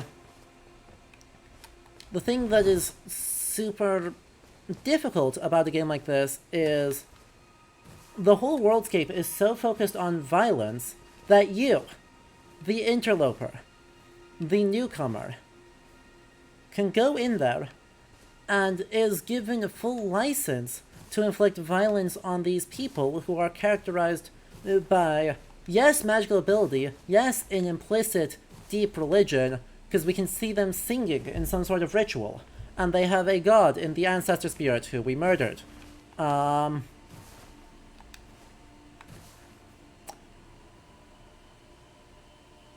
yet we are given license to murder them.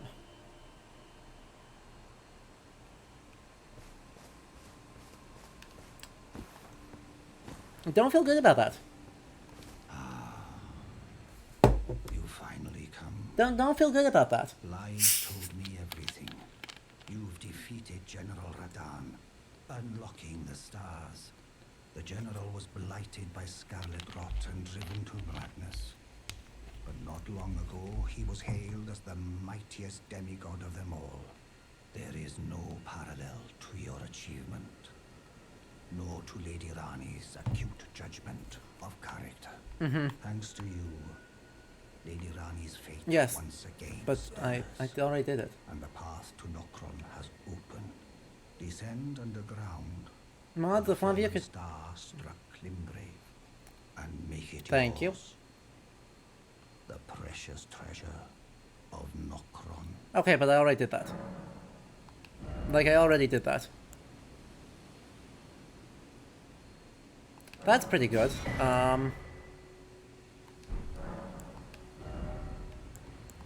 Have one of those. Let's upgrade that. Do you only do the somber smithing stones? No, you do regular smithing stones too. Let's just upgrade these, because I want them all. Thank you. Yeah, the game just goes, yeah, we've all lost, they've all lost their lines, and just like that, we're good to go. Exactly. And yes, Peter, if you could explain what happened to my boy Blythe, that would be helpful. My boy Blythe. Oh, not to bother waiting for him. And head, Blythe has been given an important... He has other info. Apparently. Uh-huh. You need not descend underground and make it so that Lady... Fine. Fine. But yeah, right, the game's solution is to go, well, they're all gone crazy. They've all gone crazy, right? They're all undead or insane or whatever.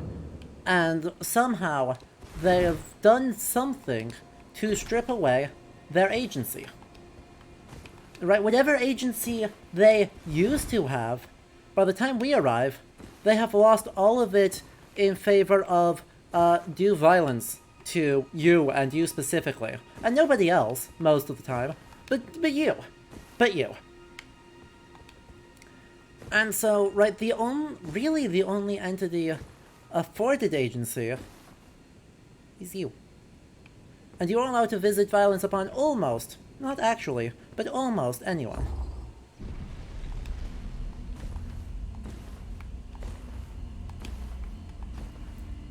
The exceptions are, of course, NPCs the game thinks are important.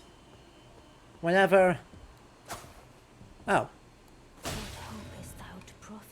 Just waking you up. It was thee. I was expecting... Not blithe it seemeth. I was expecting... Even in my slumber I sensed it. It is in thy possession, is it not? Mm-hmm.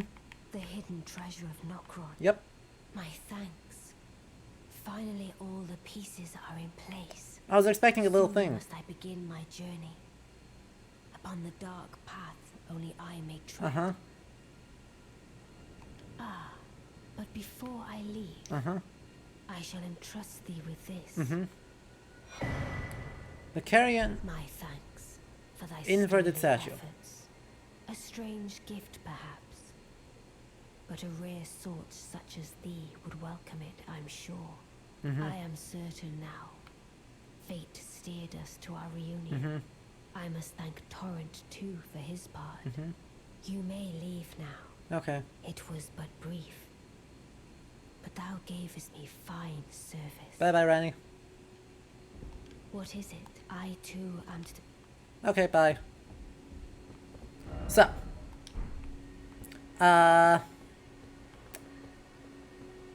Let's put pieces back together here. Once again, right, it all comes back down to agency. I find that this game basically only affords agency to you plus demigods. Right?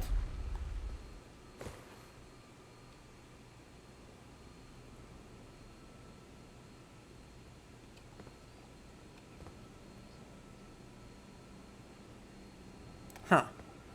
So Blythe isn't even a real kind of Cephalus. Well, that's tragic. Well, that's tragic.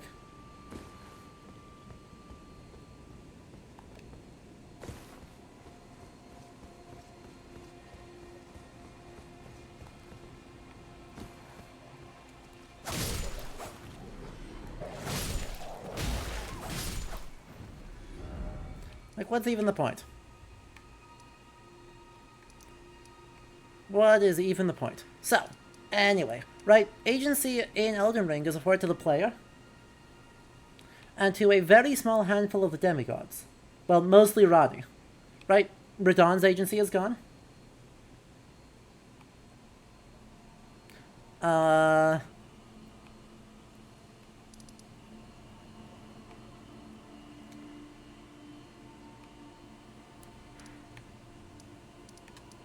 Renala's agency is gone, mostly. Godric, you just murder. Any agency he had, you take away.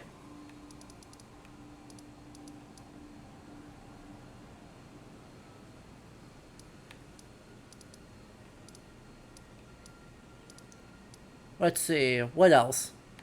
What else?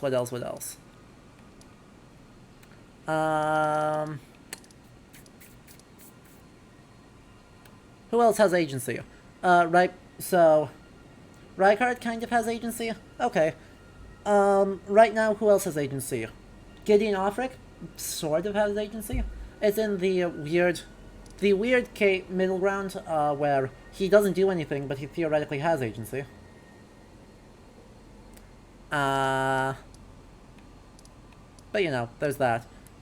Where is Volcano Manor, chat? Chat, while we're here, let's go grab Volcano Manor. And there's another church up here. How do we even get up to this church? Church says those are cliffs, those are cliffs, those are cliffs, those are cliffs, those are cliffs, those are cliffs. Those are all cliffs. Yes, I want the easy route. Of course I want the easy route, Peter. good lord, this isn't a me playing Totally Blind stream. This is me, this is a... I wish to actually see the content in this game effectively so we can actually talk about it. Southeast of Boil Prawn. So this way? Doesn't that just... Oh, is it underneath? Is it underneath here? Alright. Have a good night, friend. But yes. Agency, agency, agency, agency, agency. Right. There's so few characters that have it. Part of this is also, you know, the quest, how Elden Ring does quests. A person stands there, waits for you to talk to them. And then person stands there and waits for you to talk to them. And then stands there and waits for you to talk to them. And admittedly, they do things off-screen to unlock chunks, but they always run into some obstacle that you and you alone can fix, and then they'll praise you for it.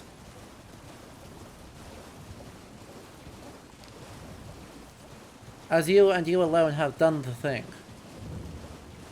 Especially when that doesn't make sense. Right? This is true even or especially when it doesn't make any sense. Yeah.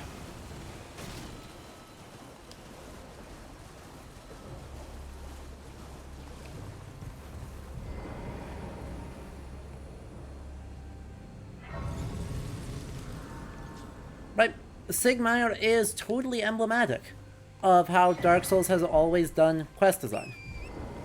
Right, it's totally emblematic.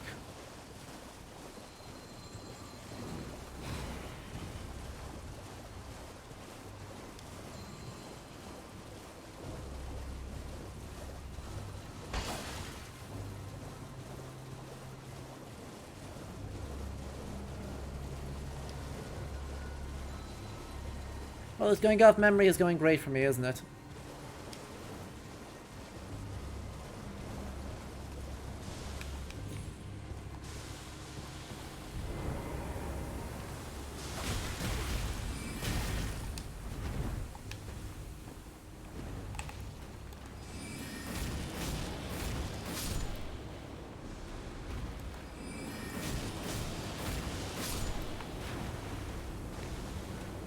God, I wish I had... Okay. Annoying. I don't currently have...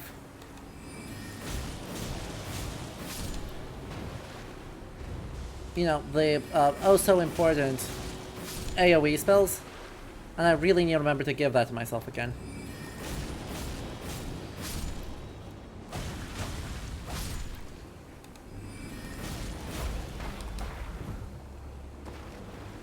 Really need to remember to give myself that again.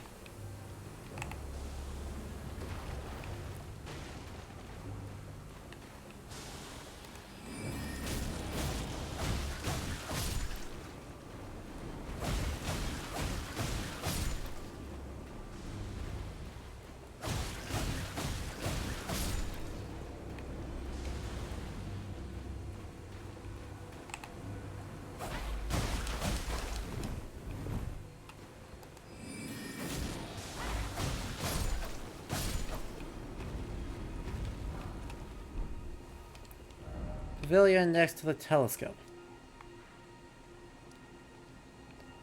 Well, that's great, except... Where the heck is the telescope?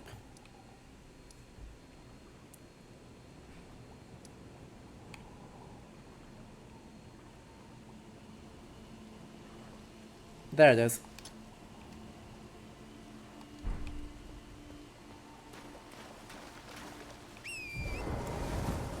Okay. Anyway, that was a lot of words to say not a whole lot, but right, this game really struggles with agency, and with what types of agency you have.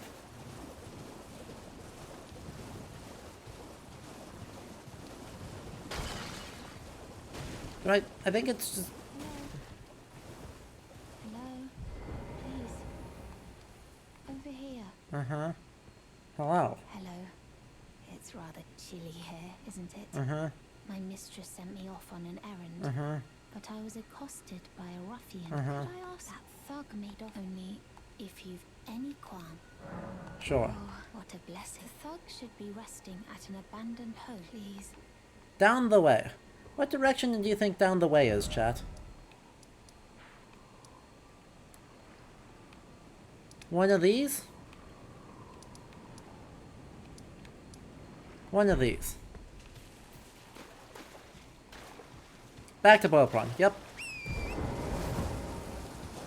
What a shock. So yeah, let's move on from indigeneity and the fact that it just lets you murder all the indigenous coded people without nary protection to themselves.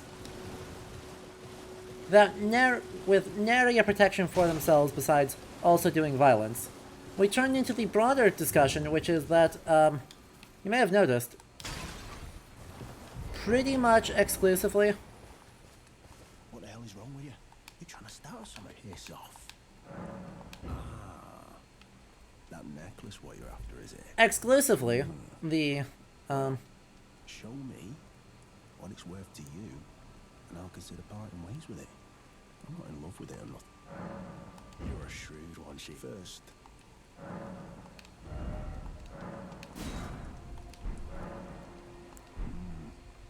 All right. Take it. Thing's no damn use to anyone anyway.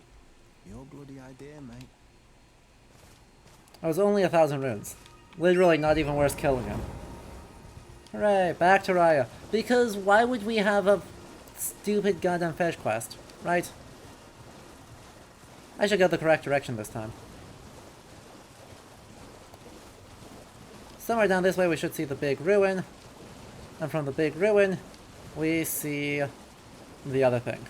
Alright.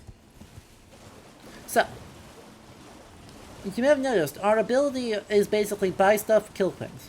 Buy stuff, kill things. Buy stuff, kill things. Buy stuff, kill things. Buy stuff, kill things. Right? As cool as we are, that is what agency we have. Buy stuff, kill things. The thug should be please. Oh yes, thank you, kind. Did I forget? I am Raya, in the service of Lady Tanith of the Volcano Manor. I seek stall. You are very brave yourself, but a steady heart. Such strength, please. Hooray. Brave tarnished. Altus Plateau. Most tarnished. Odd, but you are no order. The Volcano Manor will. Altus Plateau. So be it. We're going here next.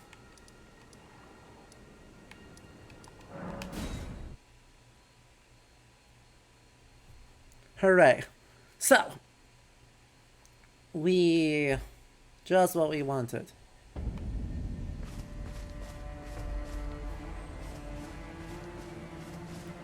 It is gorgeous.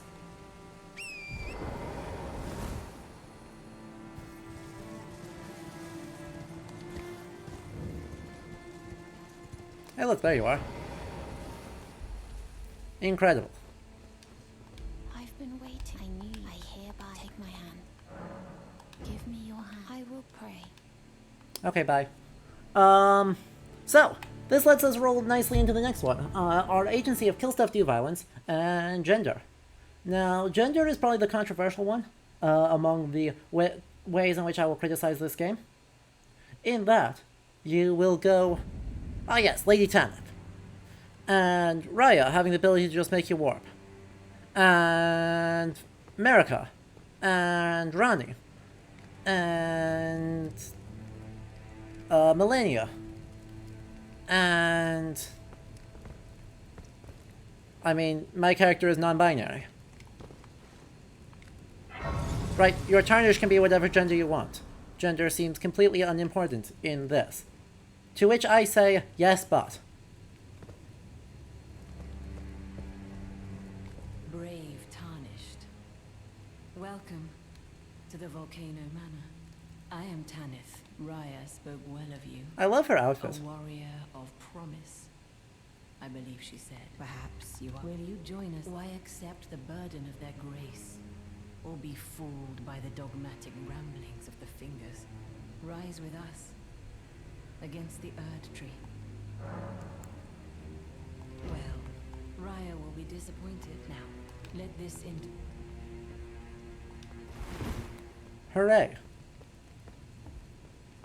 I mean, it's pretty. Her outfit is gorgeous. Right? The ultra-stylized version of high medieval queenship. Beautiful. And the whole outfitting of this high medieval hall with all of its shinies.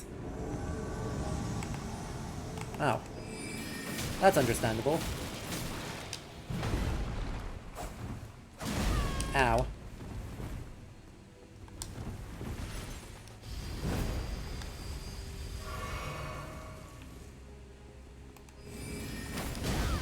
Oof, that hyper armor though.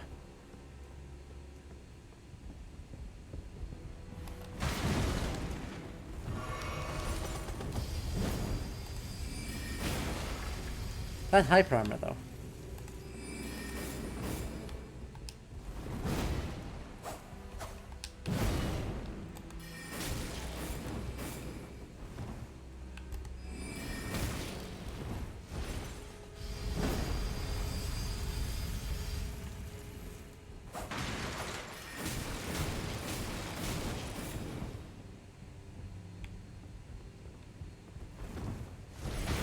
No, senseless musing, you are not overthinking it.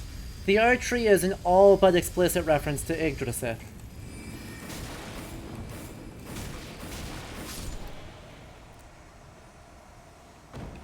Another case in which the materiality of it, references, you know, real and or semi-real things. By the way, apologies to Volcano Manor. I am not paying for the table. I am not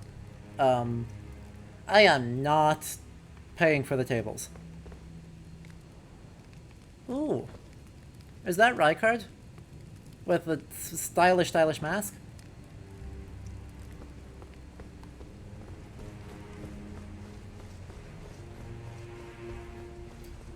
Anyway. So. The gender side of things is complicated. I will say. Right, a critique of Elden Ring based on gender kind of has to ground itself not in exclusively. Where are we? Oh, we're just over here. Okay. It's not in exclusively one of inequality, but rather what you are equal to do. Right? Because if we think not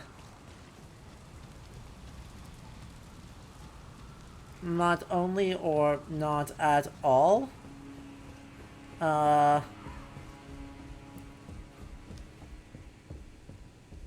sorry, I lost track of where that sentence was going. If we think about just, you know, is gender diversity represented by can women fight too? Then the answer is yes. But if we think about who is allowed to have power and what they have power to do, things start getting weirder. Or things start getting significantly weirder.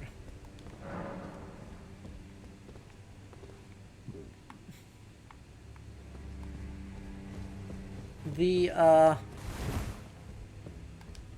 weirdness is severalfold. Firstly, right, of the random soldiers yeah, I know we'd unlock stuff if we say we join.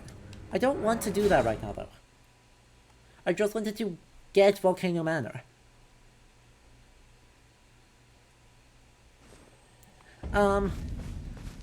But basically, right, if we, say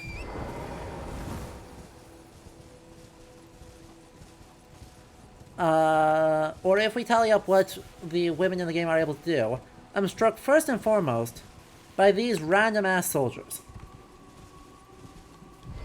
Right? Above all else, I am struck by these completely random-ass soldiers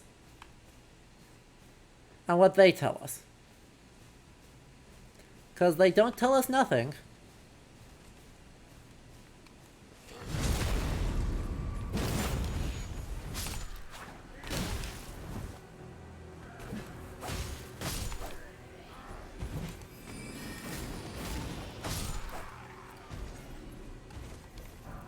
But how many of them are...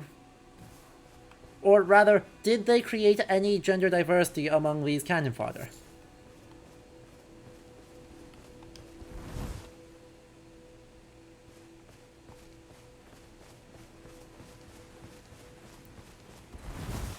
Spoilers. No. No, they did not. This cannon fodder is the truest form of generic 100% masculine... Right, men fight. Through most of the world of this game, men fight. And it's not that this is ahistorical. Quite the contrary, it's extremely historical. But it is significant because at that point it becomes fairly immediately and self-evidently clear to me that this is not an anyone gets to fight scenario. You missed.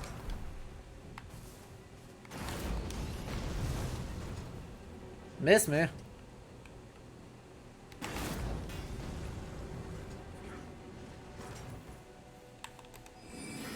Heck.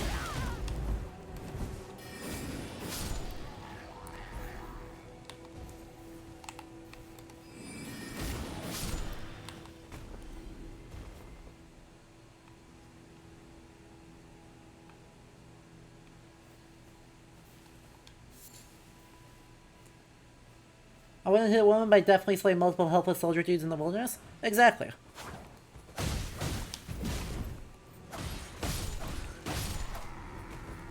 And every single one of these random soldier dudes is men. So, there's a couple of ways you could explain this. You could say, hey, after the tarnishing, you know, things changed.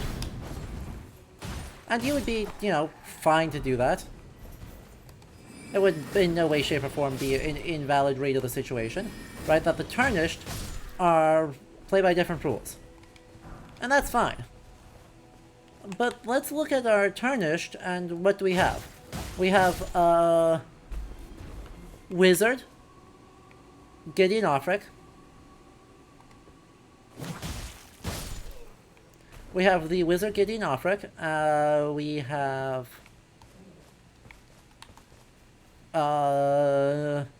male horrible dude, Dung Eater. Absolutely abysmal human being, Dung Eater. We have, and then our only one of our main crew. You know, there's only one that's female, right? There's Fia, and what was Fia's job? To be a sex servant of the dead.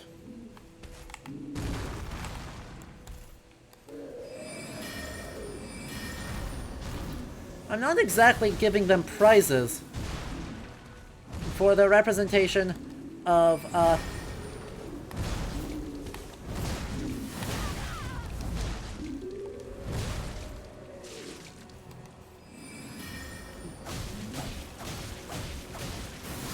deceased sex servant. Yeah, right, then we got shopkeeper Derica.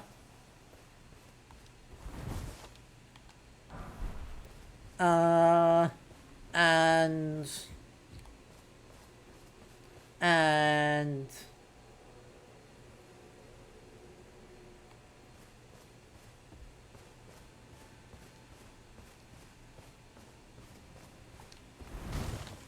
is there anyone else?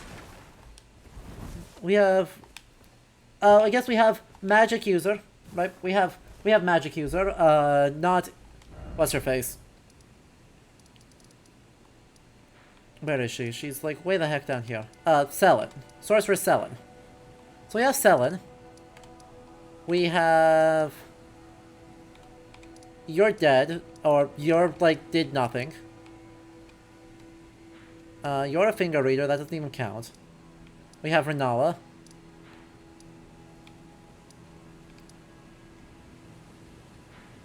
We have, yeah, Xena Warrior Princess Nephili. You're right, good catch. So yeah, I'm left with, what? An extremely small handful?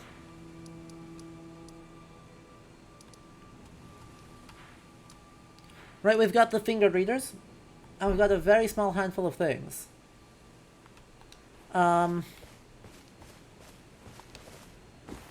Of, like, female NPCs that are not crazy. And so I'm left with, basically, just a few tasks, or a few existences that are deemed acceptable. Right, that's the read I've got of it, is that there's only a few things that are deemed acceptable. We have magic user is okay because Renala and Rani paved the way. We have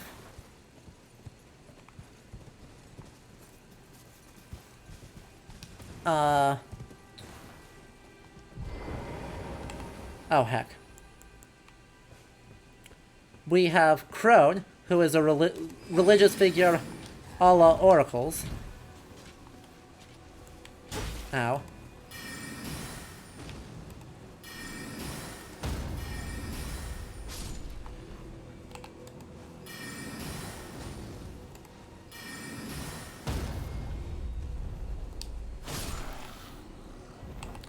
And we have warriors, right? We have people who fight. We have oracles. Oh god, I have completely lost track of your, like, whole shtick.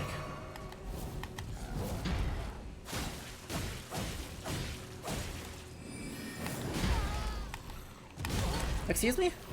Excuse me?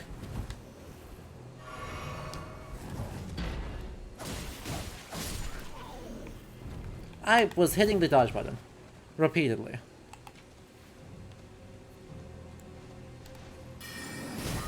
Ow.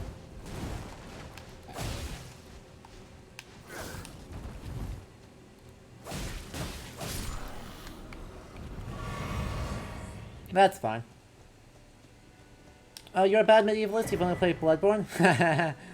Are there similar lore here that makes sense of, or at least lampshades the gender distribution? No.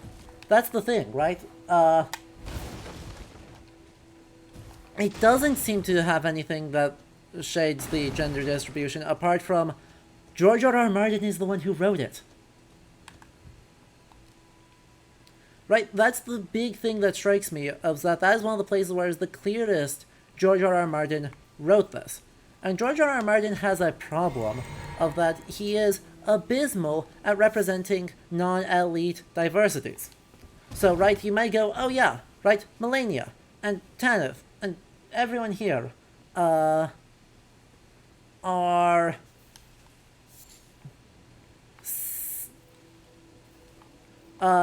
doing things and being powerful and existing, and that definitely makes up the difference, right?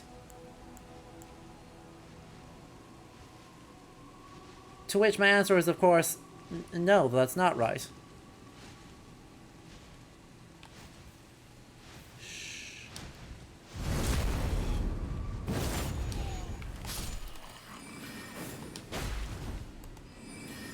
Oh heck, not the one I wanted. Flintstone shard. There we go. Ow. I'll be like that. No reason for this. Like, really? Right, seems to go, oh yes, right, Melania makes up for, you know, the complete otherwise absence of significant diversity. To which my answer is, no it doesn't. Or no, she doesn't. What on earth are you talking about? But right, basically, there's like 4 tropes. There's like 4 tropes of where women that are not the player character get to exist. They are nervous, frail shopkeepers, who we must protect at all costs because they are wholesome.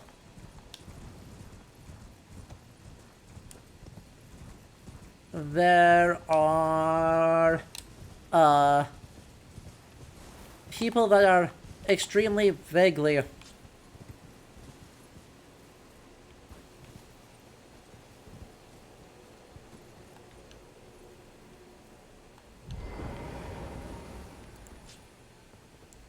dead or right some way engaged in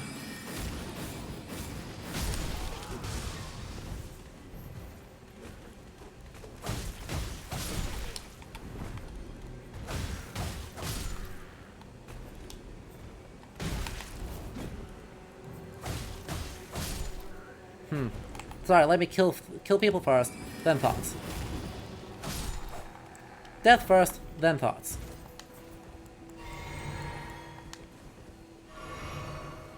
But yeah. Right, you have shield maidens, you have oracles, and you have...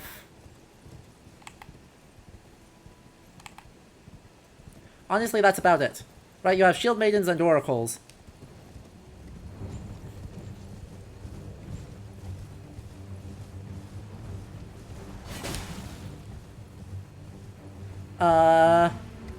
Or sorceresses, right? Shield maidens, oracles, sorceresses are like the 3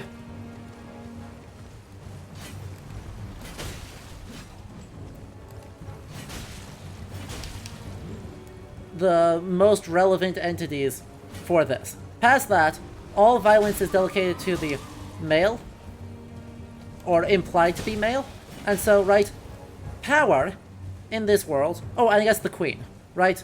The queen is an honorary extra in here, because, right, someone like Tanith... Ow. Heck, don't get stuck. Don't get stuck on something. That's very bad for you.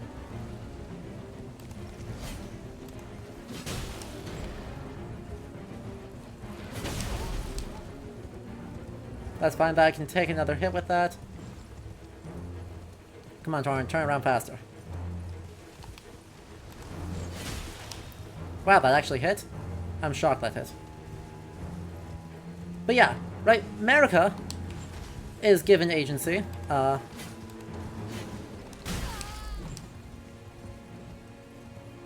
I'm not gonna be like, oh yes, Marika is such a good representation for the game here. Because she is, the cause of all of it.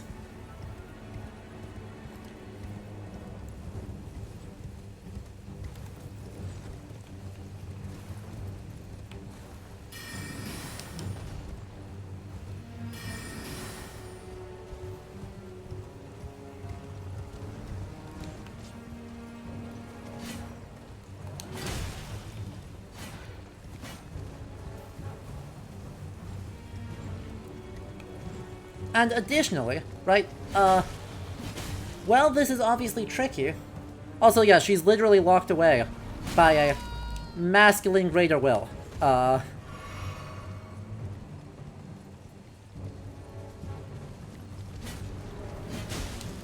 Godwin's assassins were all female, in the employ of Rani. Is a good shout. But again, right, the agency is doing violence, right? Oh yes, we're so diverse. We are just doing violence, but we're women doing violence. Right? It doesn't actually challenge the idea of the historically masculine power, right? That power is the power to inflict violence, and that power is historically relegated to men. Right, that doesn't change anything. That's just giving someone else the ability to act the exact same way. Ugh. Ow. Well, that only hit Torrent. That's okay. I don't want to get stuck here without...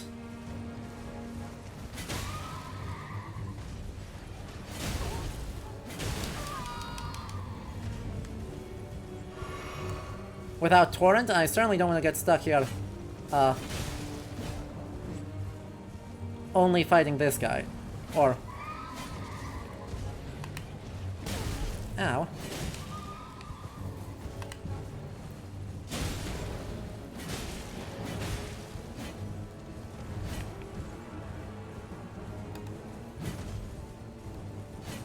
Come on, get over here. Let me kill your horse.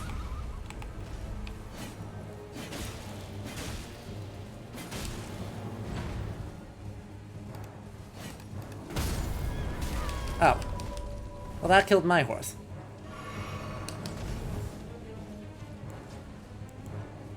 That's bad.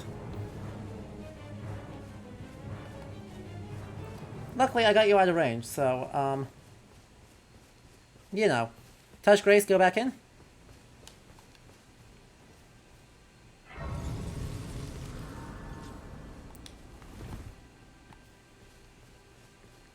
Is it just that it's daytime, or are you just not... I believe in us. I think we can go back in. But right, ultimately the problem is that the agency granted is the agency to continue to do violence.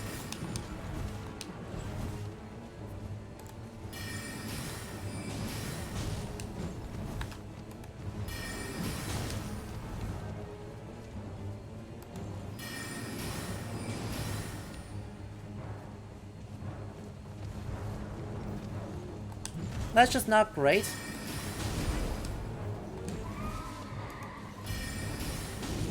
Ultimately, the thing to keep in mind here is just that it's not great. It's not the most tragic thing in the world, but it's not great. Really, just whiff, why don't you? At least you also whiffed, so that's something. Ow. Flask wonders physics, that's why we're there. Sure, we're not going to get to America, so like, whatever.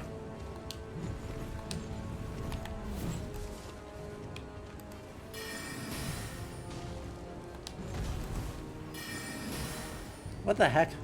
How was that the miss? That's fine. Come on, do the big jump.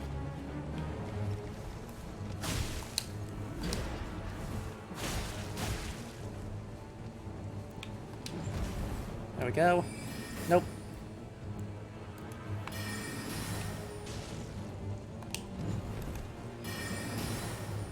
Really? Missed because the horse turned.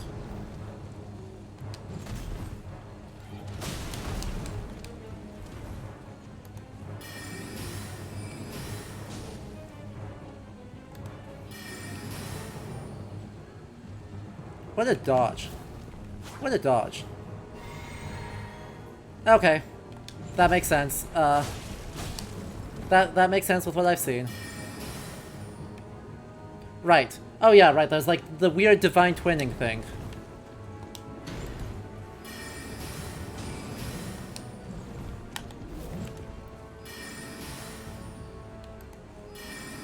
Just...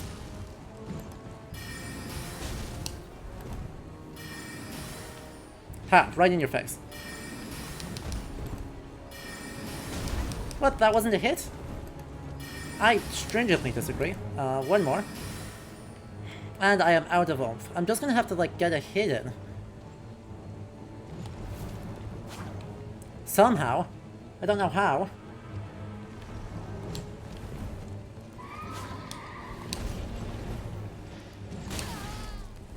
Come on, no! What? Don't get me locked in a...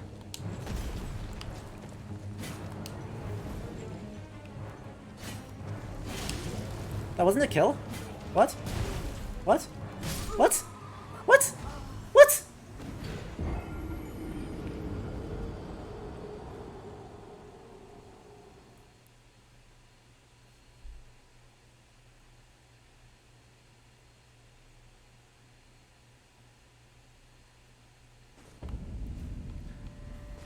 I stringently disagree.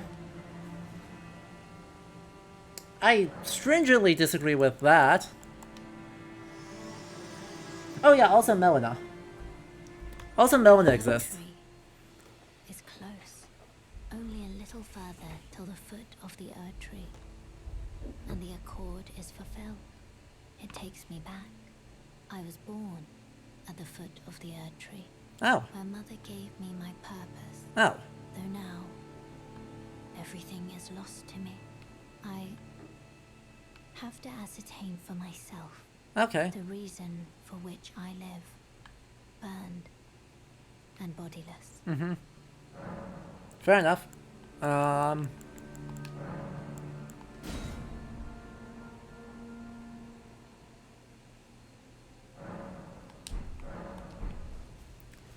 Well then, after that absolute travesty. After that absolute travesty masquerading as a serious and well-formed discussion.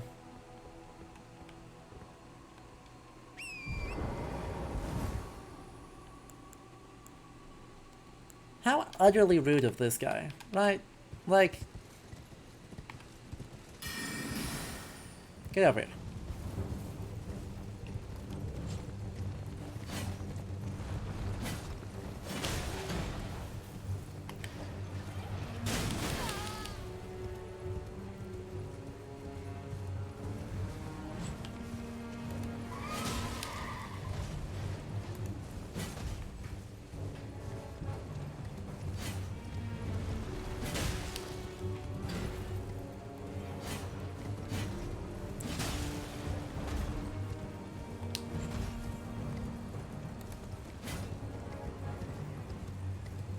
I tried to thoughts before death? I know, right?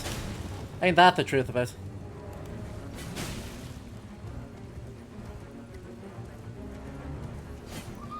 Well, shouts to these random soldiers who are just like, you know, I don't really want to be part of this fight.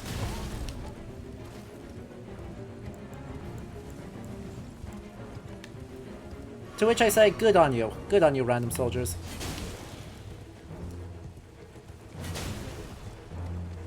This is a fight between the big guns.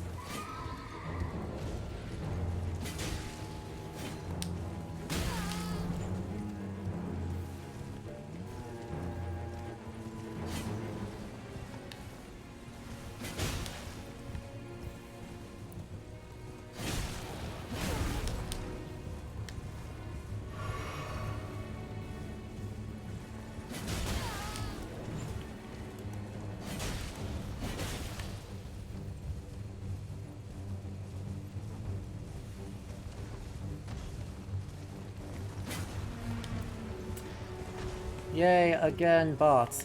Yeah,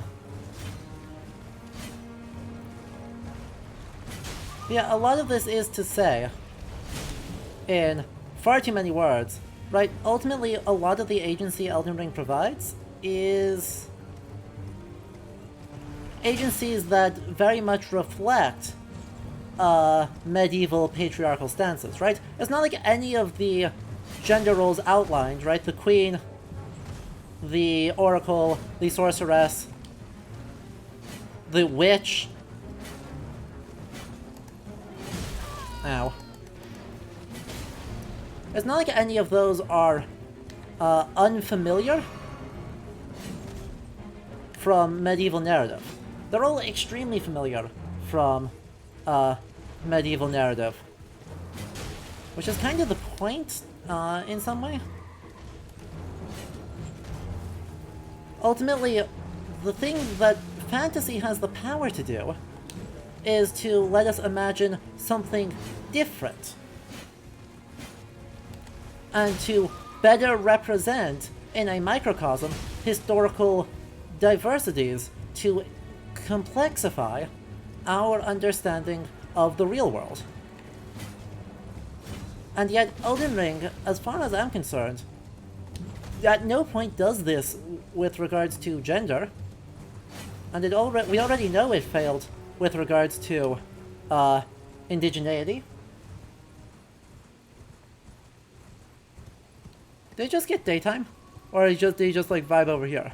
He just vibed over here.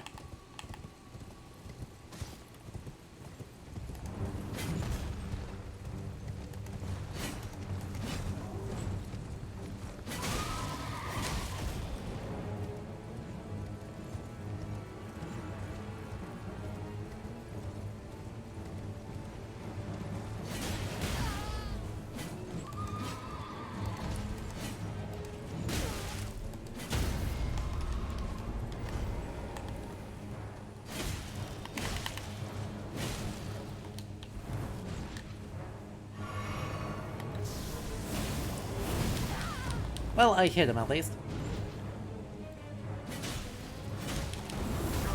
What? Ugh.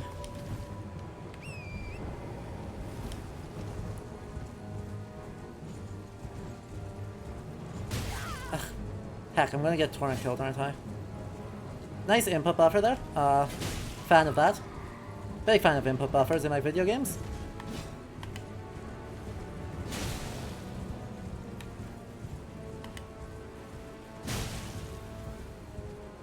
But yeah, right, Agalias, the thing is, right, the Black Knife Assassins, again, do not fix the problem. Oh no, assassin but female. Oh yes, such gender diversity. I'm so thrilled that the ability to inflict egregious, pointless violence is held by women as well as men. Yay! This definitely fixes my problem with the game, or with the game's narrative. Totally. We swear. It doesn't fix the problem. The problem is the focus on violence as the only meaningful type of agency.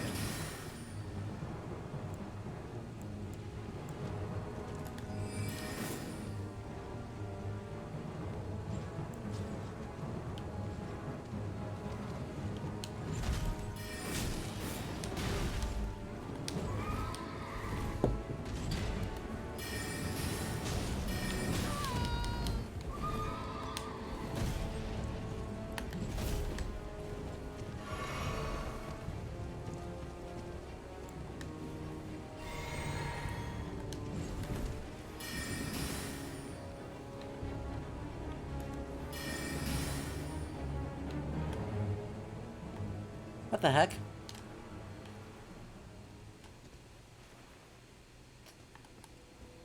Where did it go? Well, it's not that it's daytime.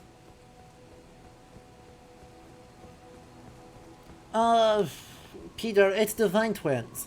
Ultimately, right, the thing about America that I think is more important than whether or not the Divine Twins have agency is that she's a god. Of course female gods are allowed to have agency.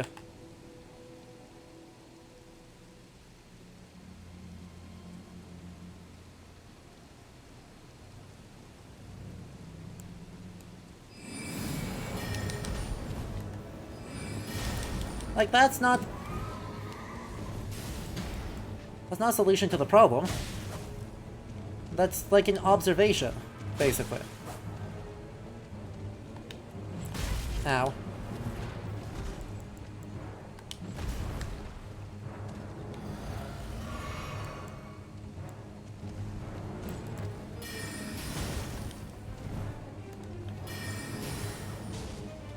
There we go, got a hit in. Come on, get it.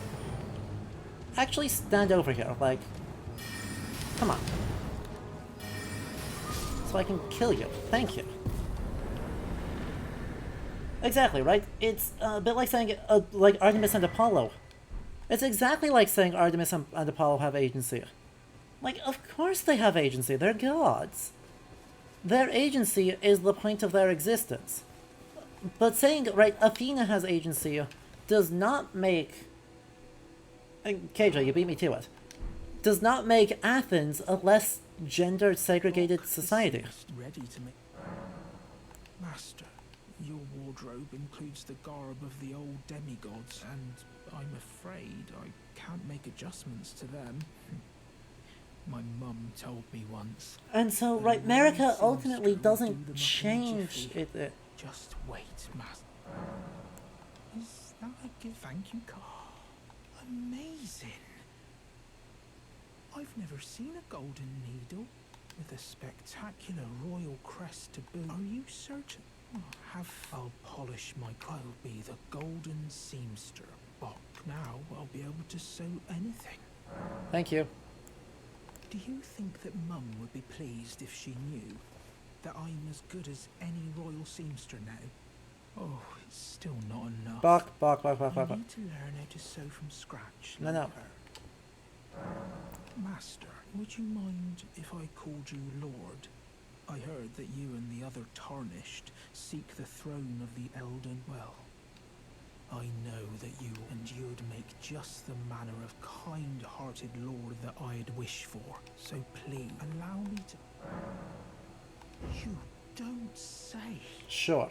Thank you, my lord. Please, and please let I, Bok the seamster, remain at your side.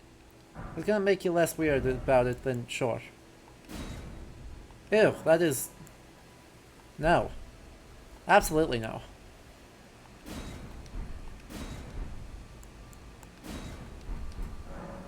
The point of it... Already, my lord. Uh-huh.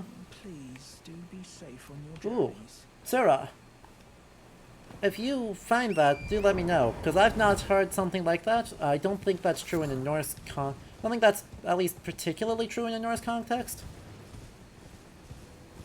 But if you have any studies on if there is a book on that, I would love to see it. But right, again, ultimately the point is just that as much as we might be like, oh yes, I want this to be, I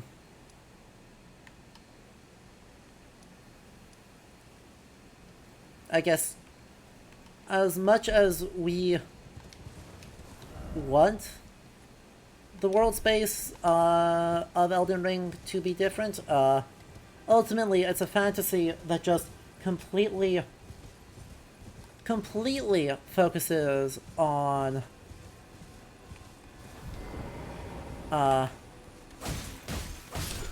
historically familiar existences.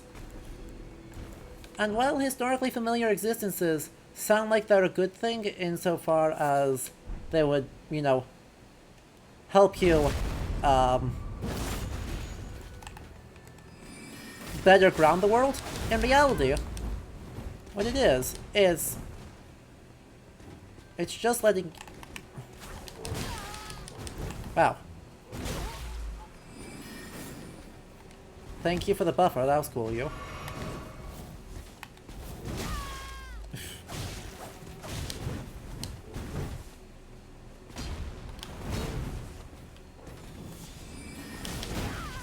One HP on the dream. Let's go.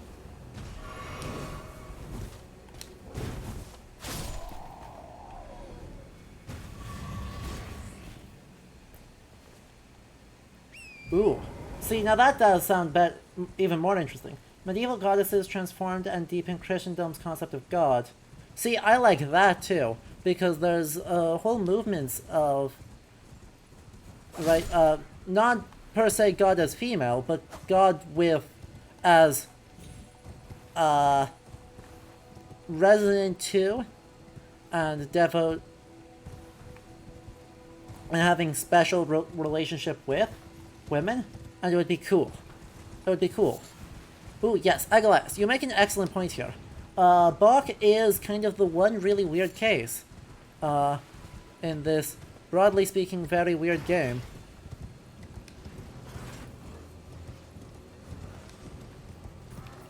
In that Bok is someone that we engage in very traditional patronage with. And that is extremely cool, because that sort of patronage is really rare to see in RPGs, right? You imagine it much more in terms of favor, right? We imagine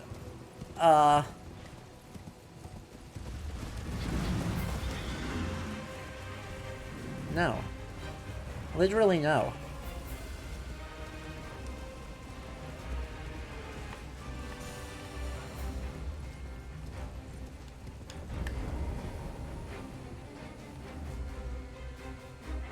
I'm just like not gonna touch you. Honestly.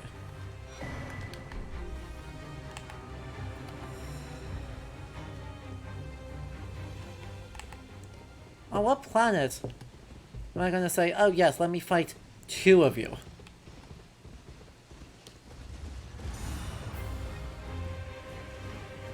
I mean, that's a cool shield.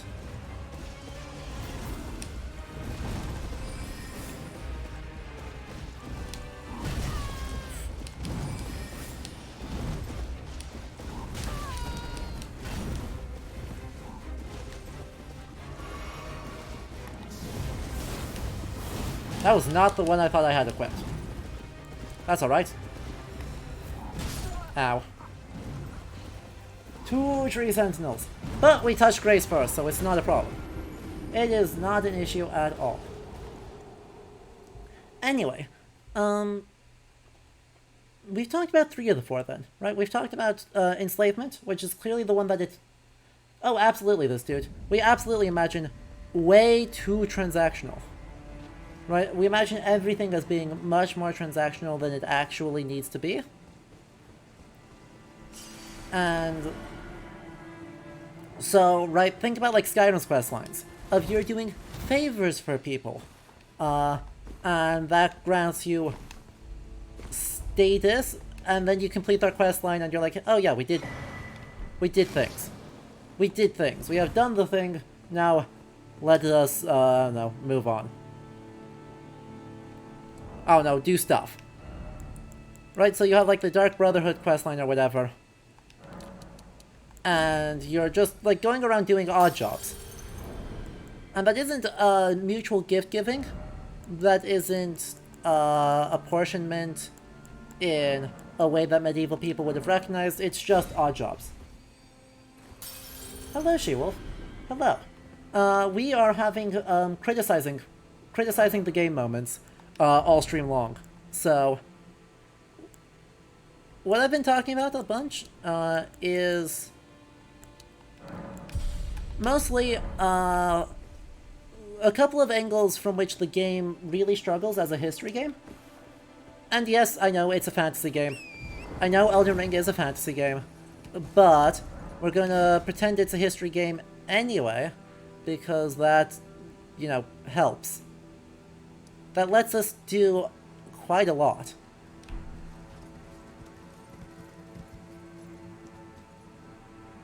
Because obviously, right, the material world suggests it's a history game. Look at that clearly...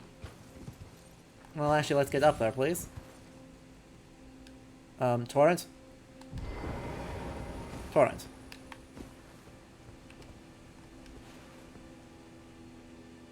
I mean, you want a, like, medievalist statue that is based on Greek and Roman things, right? Clearly this is like a neoclassical, later medieval sculpture, right there. Right, Hello. Am I sufficiently medievalist for you? We have so many things here materially that suggest a medieval milieu. And yet, basically, my point across this whole stream, to sum it up in 1 or 2 sentences, is that the game takes this incredibly richly layered materiality and uses that for extremely dubious ends.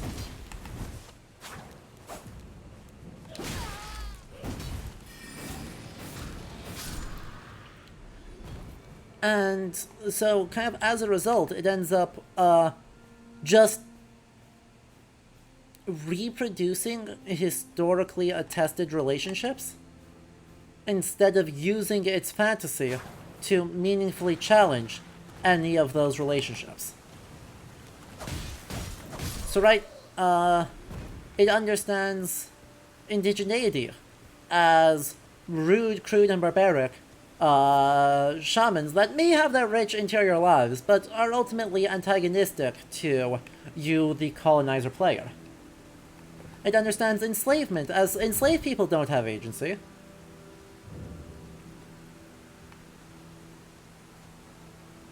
End of story. It understands gender as reproducing, at best, expanding the sphere of who is able to be a man. Right? Ultimately, it's expanding the sphere of who is allowed to be a man to include women, rather than imagining a more diverse understanding of what gender roles can be. It's like equality is defined by everyone does violence, rather than we are imagining existence beyond violence.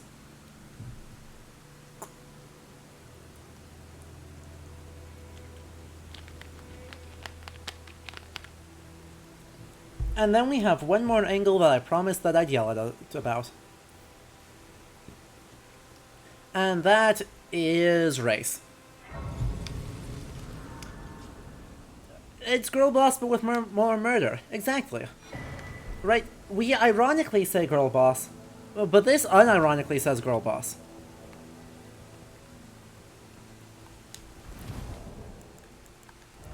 This extremely unironically says girl boss.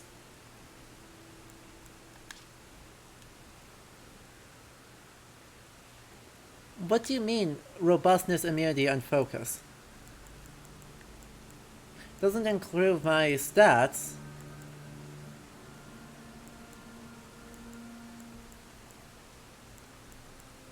Shortened spell casting time is generally helpful. Actually, that one's possibly huge.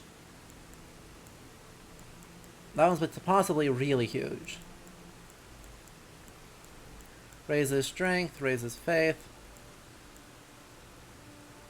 Raises maximum focus points. There's so many good things here. Oh gosh, I need to look at all of these.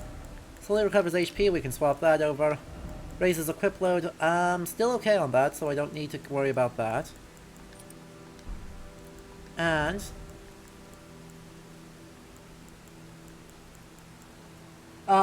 resistances. Gotcha. Gotcha. Then I don't need to worry about that as much, I think, because I'd rather have this.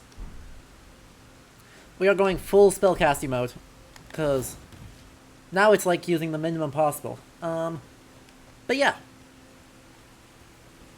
Once again, chat, in the asking of questions, obviously most everyone is undead. But, people of color? As far as I can remember, none of the NPCs are what I would identify as a person of color.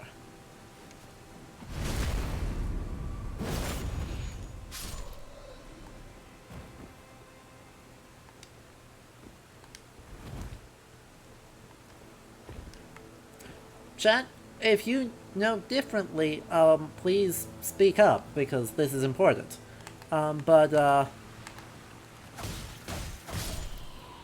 Outside of the player, who can be whatever color you want, including neon green,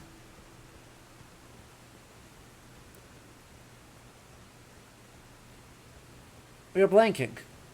You're blanking. Okay. Good.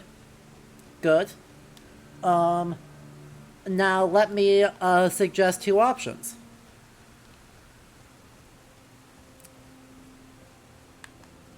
Does the blue lady count? She's technically a sentient doll, so no.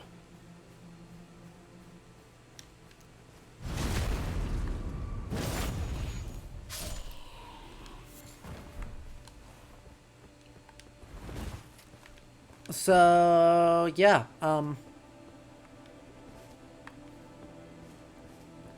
gee, that's ominous, isn't it? We can't think of a single one.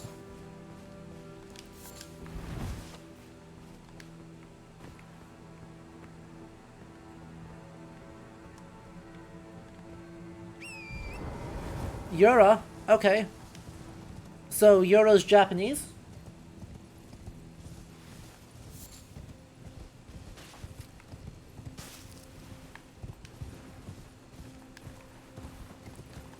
Yora's a weeb? Nephili? I suppose Nephili is probably about as close as we get, right?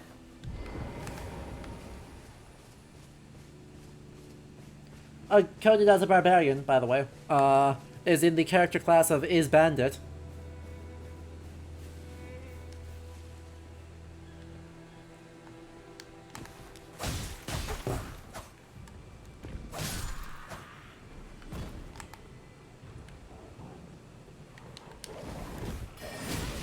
Oh wow, that casting is so fast now.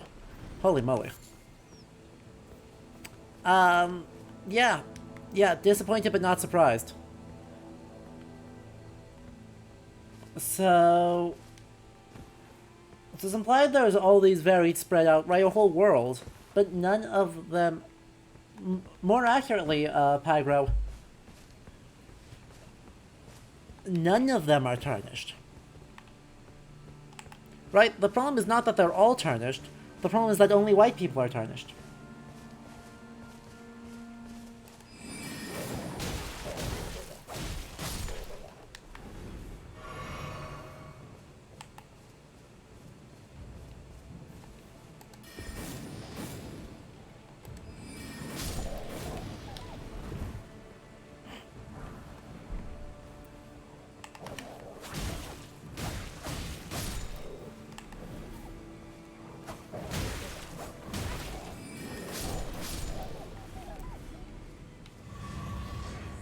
America might be. Fair enough. But, right, we see... Well, I guess we don't really see because, you know, translucent skin, etc.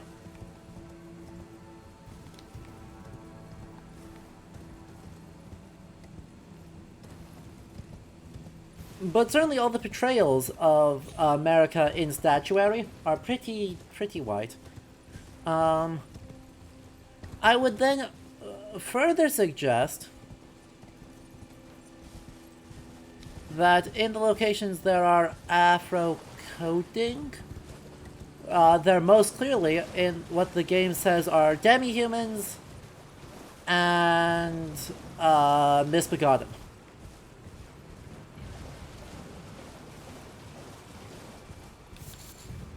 Which,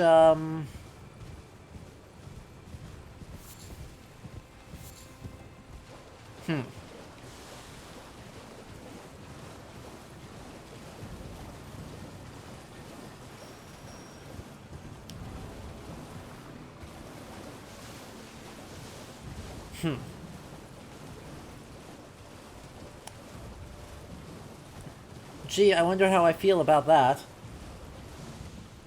Oh yeah, also she's in the opening of the game. Right. So... yeah. Yeah. That makes me feel good.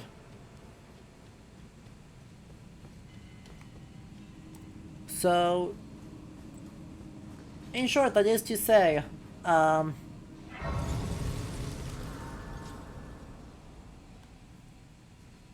this game has a somewhat troubling lack of a relationship with race.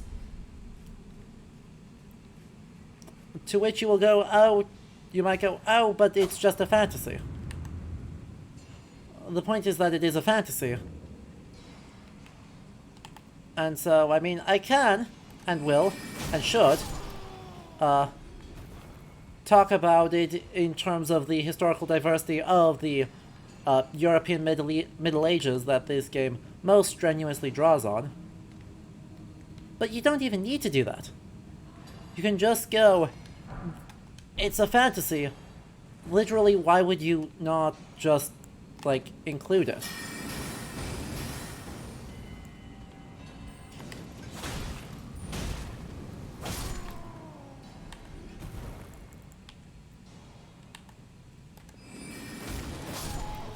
Once again, I point out, right, while I obviously cannot put all the blame on George R. R. Martin, it is, regrettably, a spot where it feels very George R. R. Martin-y.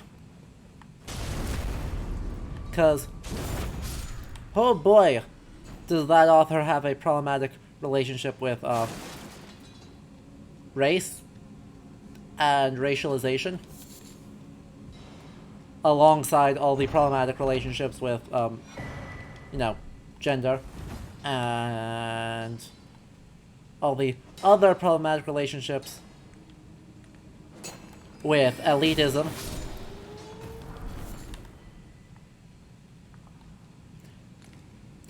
In short, if I had to sum it up to a single word, it's like, I don't like that they worked with George R.R. Martin. It makes perfect sense. George R.R. Martin writes very Souls-ish narratives. But, certainly doesn't improve Dark Souls' questions of representation.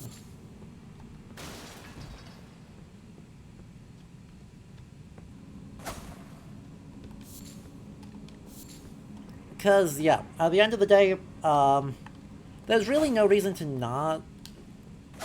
Because including meaningful questions of agency and who and what agency is for, and trying to explore what that actually means,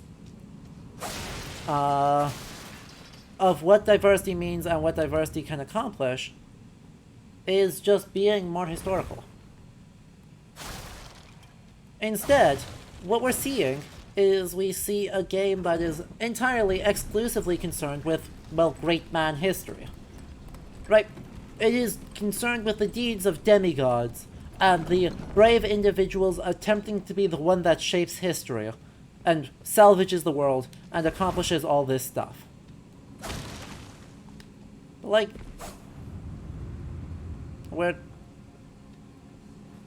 I don't want it to necessarily be, like, super invested in big social history processes, right? That's not fun. That's not particularly fun, and equally importantly,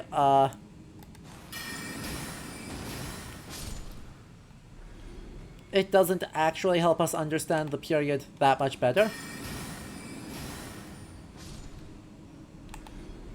Right? Like, or certainly at least not understand the period, understand the JRPG narrative that much better.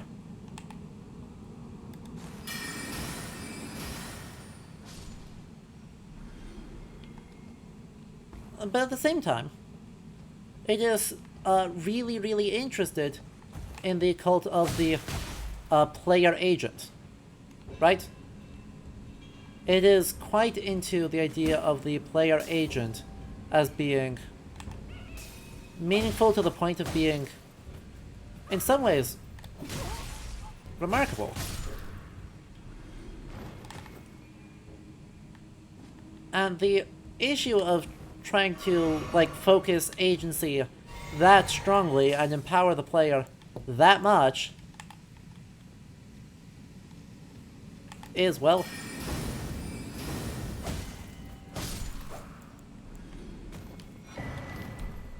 you end up telling stories about elites, by and for and about elites. Now, here's the fun part. I know, you thought the other parts weren't fun? Have I got news for you? There's a fun part. It is not entirely Martin's fault that there is this relationship, because one of the things that Martin is clearly, definitively, drawing on is Arthurian, is medieval Arthurian lit. And medieval Arthurian lit is super concerned with, the idea of the, agent, the player agent, or, well, that's a bit too much, of the knight going forth and accomplishing interesting deeds in an adventure and quest. Right? Definitely concerned about with that. Definitely interested in that.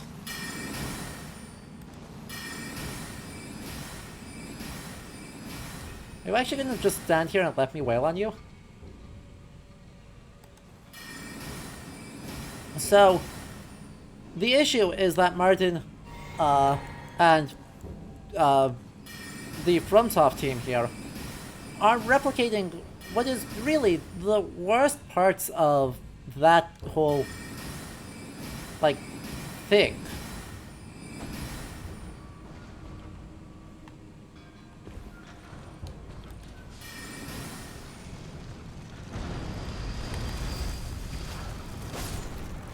Really just representing the absolute worst bits. Ah, boo. And no, I bet I would have gotten an item if I got that to hit that.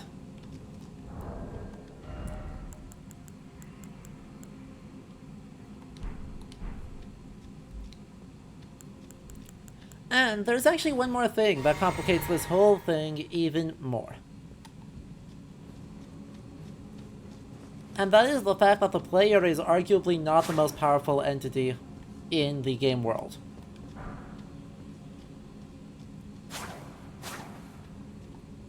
Right? The greater will is. There are actual gods in this space.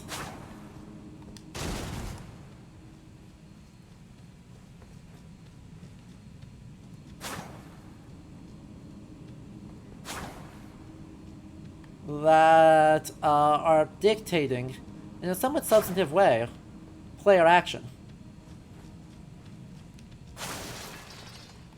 And so, all of the things I said earlier do kind of have a question mark next to them. Because when there is actually God speaking through weird fingers, well, it is greater. To which end, I would say, basically, space alien... Wolfie. My understanding is, space aliens who, actually have the power of eldritch horrors.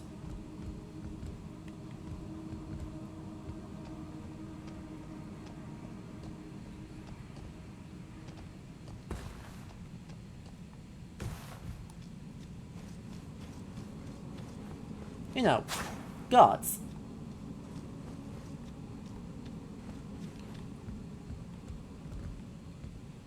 But right. The thing is, right, Peter, I'm going to break out some really weird ludological theory here. The greater will is limited, Alright, go make and eat food. We appreciate you. Appreciate you coming in.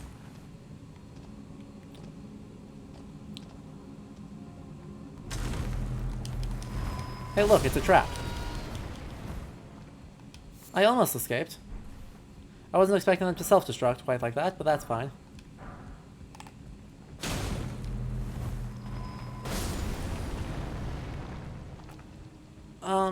But...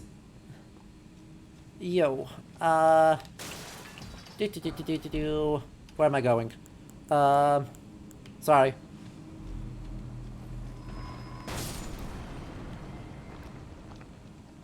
I'm getting distracted again.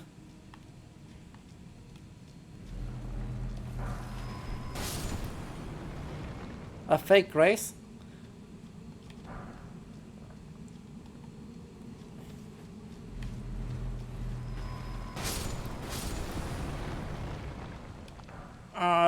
Right. Outer gods.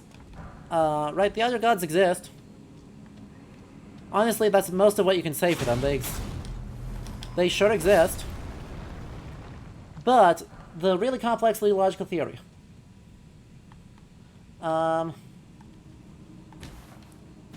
The super complex logical theory says there is a parallel, and a convenient parallel, between the greater will in the game space. I don't have power, right? I have limited things of what I can do. So I have an agent in here who actually does all of the things. Right? I press this. I do this. And the servant says, Therefore, I'm going to jump and exert energy. I do this. I have an agent that does a much more complex thing than this.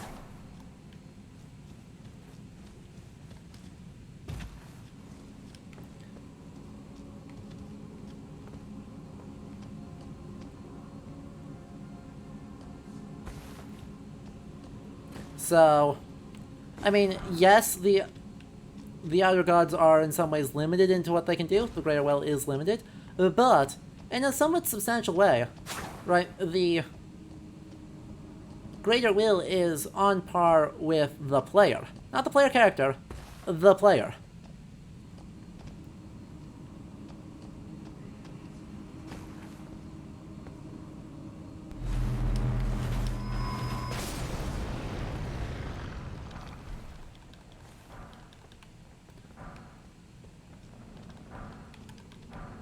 Is that fun news? Is that terrible news? I don't know.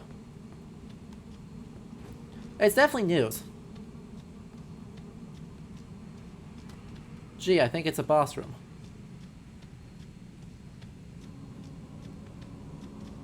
You scared me. Why is there an empty space here? I'm suspicious of empty spaces.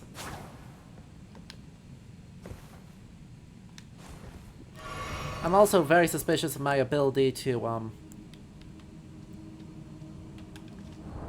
deal with this. So we're gonna set up our ability to deal with this in a way that is competent and not dumb.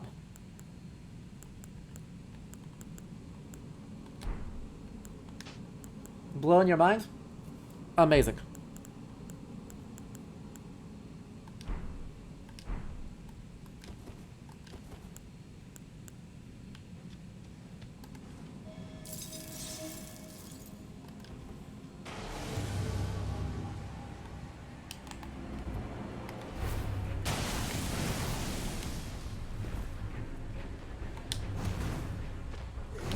Ow.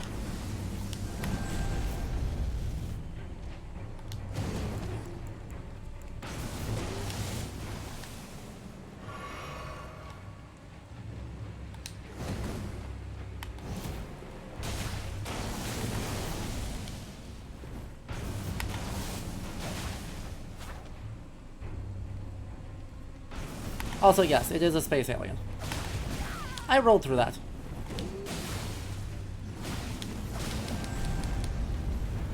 That's fine.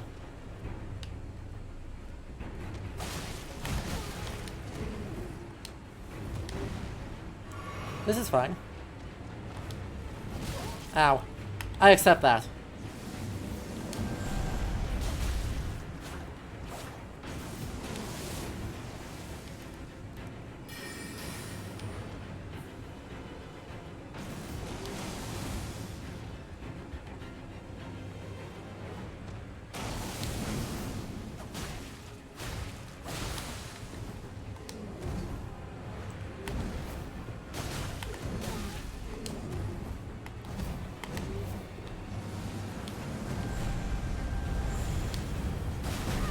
Ow. Don't.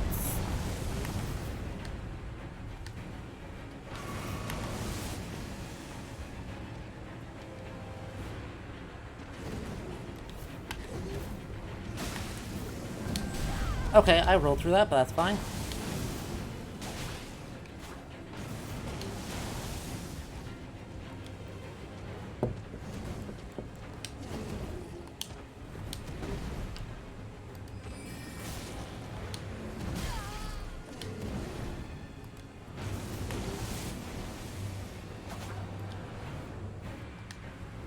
Heal off that, that's fine.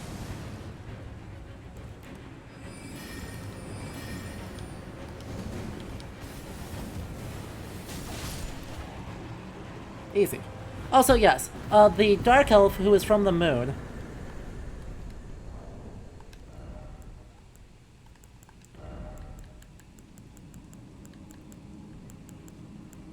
The evil gravity magic Dark Elf from the moon wields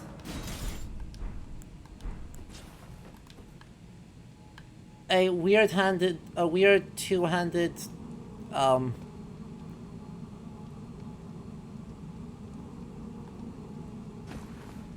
I don't know,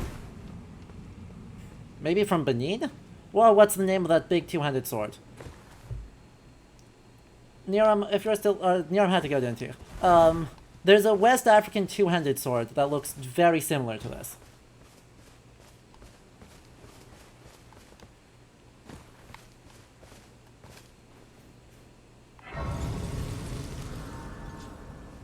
Is this the Leyndell? Yeah, the Divine Tower of West Altus. Yep. Woohoo, we made it. But yeah. I don't remember. Give me just a sec while I find it. I have the power. I have the power of Google. Benin.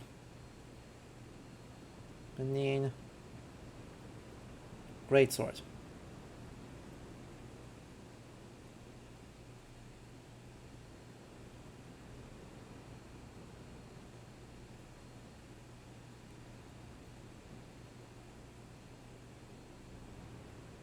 Yeah, I just want to have it, get the name so that people can actually Google it instead of having to refer to another stream. I don't think it's an Acrofena. That doesn't sound right. Yay.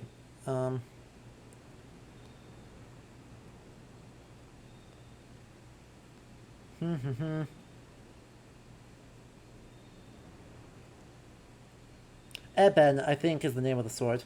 I think that's just the generic name for sword. But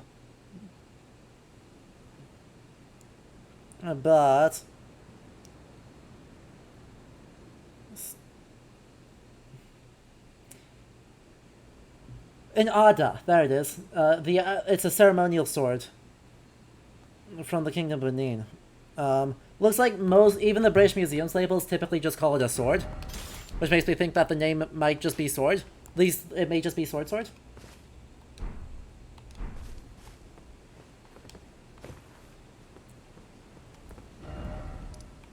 Sword.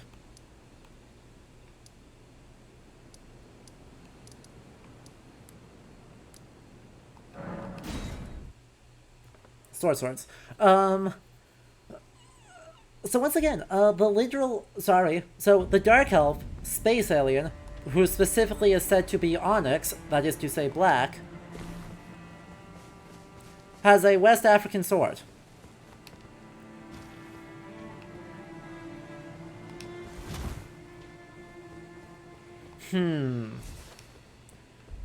Why to have someone, dark-skinned, do we have to literally go to the moon?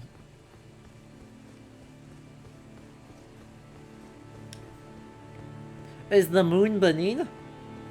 I don't know that the moon is not Benin. Not you.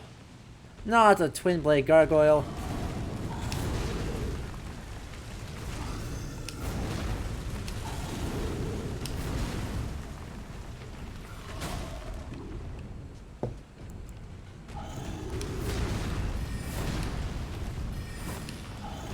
I assume this guy does not respawn, because I'd be very upset.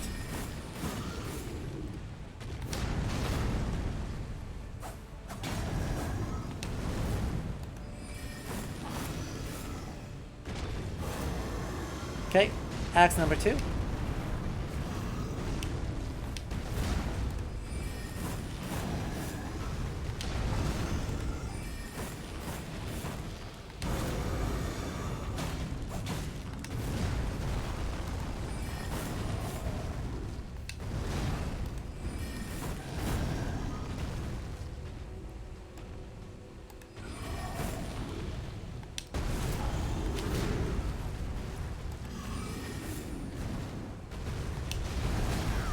Ow.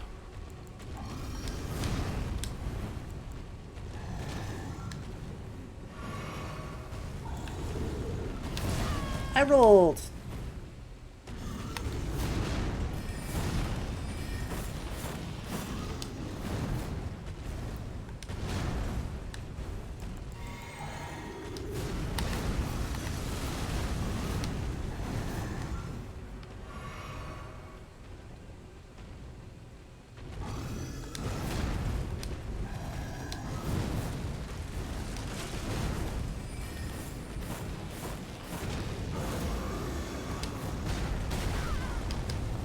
Mm-hmm.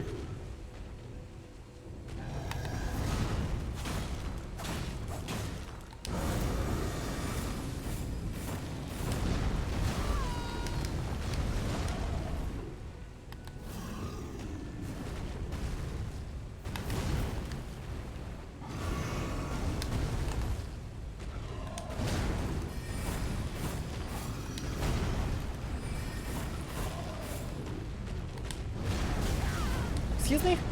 That looked like it lagged so much.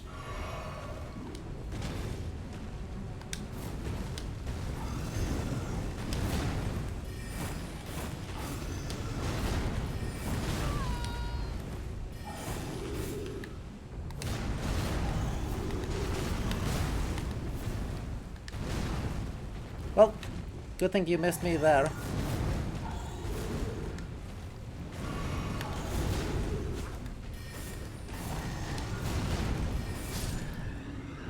Done.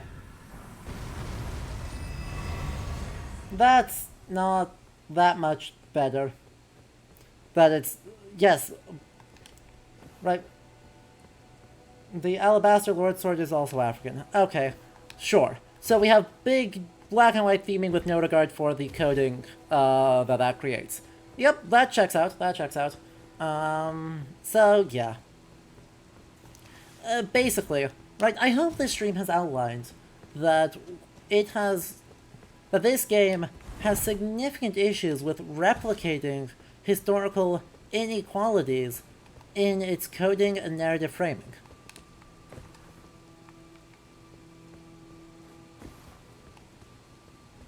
And that doesn't mean to say that this game is trashed here, no redeeming factors. Gerbu hiss. But rather that,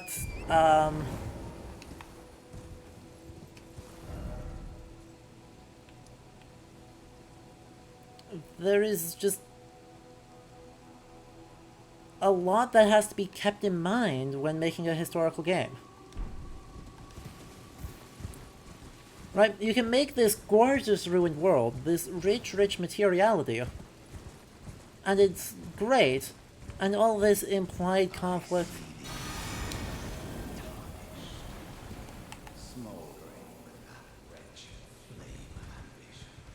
Sorry?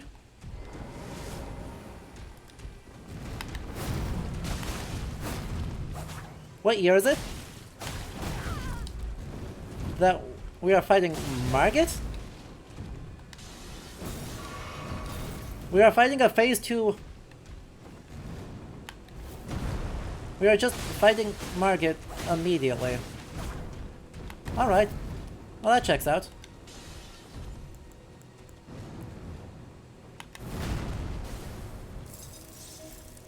Luckily, I've got a lot more tools now.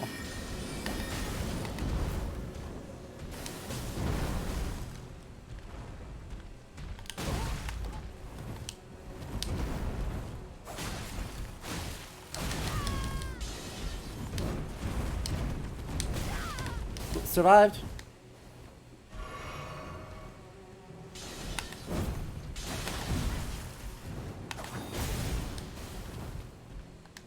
Still technically survived.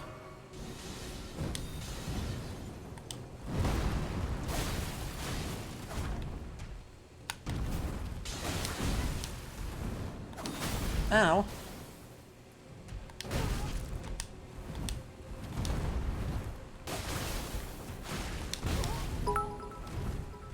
Twilight Alchemist with 145 tiny bits. We appreciate it. Heck. Ah. So close. We appreciate it. Okay. Shoutouts to Margit for rolling me just as hard on the second round as he did on the first. But now that we know that he's coming, we can beat him. I did totally agree. I should just try and get the one hit off when I get the chance. It's fine. It's not a big deal.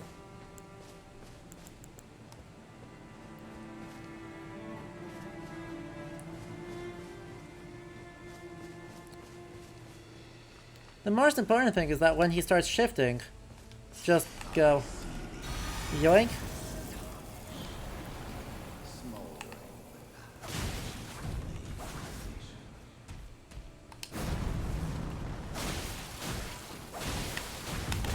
Oh, come on. I was... There we are. Good. I'll take that.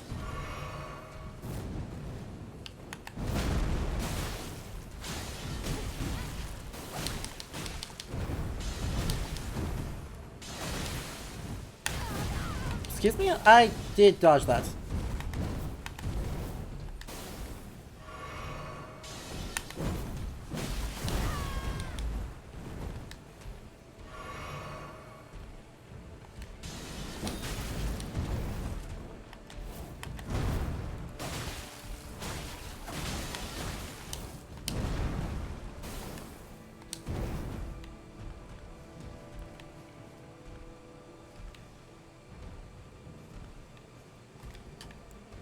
You feeling okay?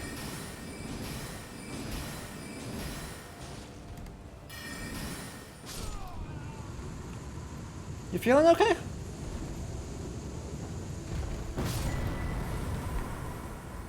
Well, I'll take that.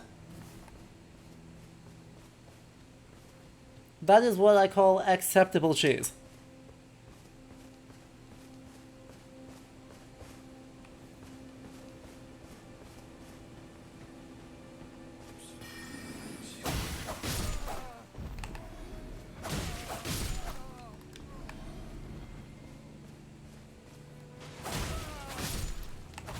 Heck, he wasn't as injured as I thought. I've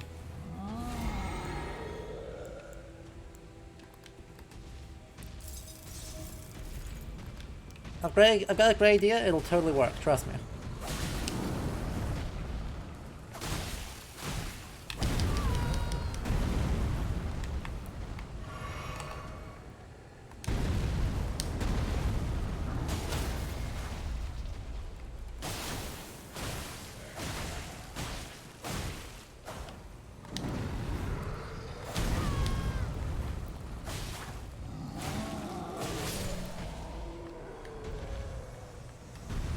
Worked beautifully. No flaws there. Definitely didn't feed. He got stuck in the hole. It was... not quite the way I expected to take out Margit 2.0. But also I'm not going to complain too much. I am not... okay, at all. I'm not going to complain at all. Who am I kidding? Margit still is not an easy fight. Okay, so there's another exit up here. Guess we can poke around this big, heavy fortified area.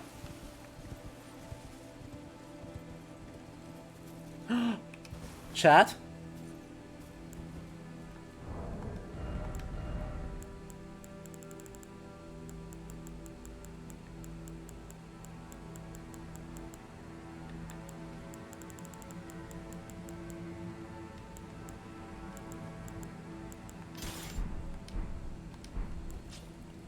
I must go.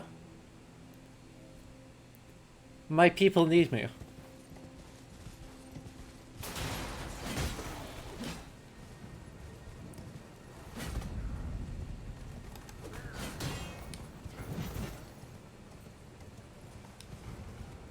We shall save.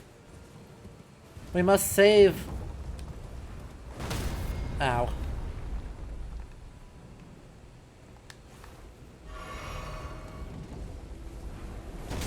Understood.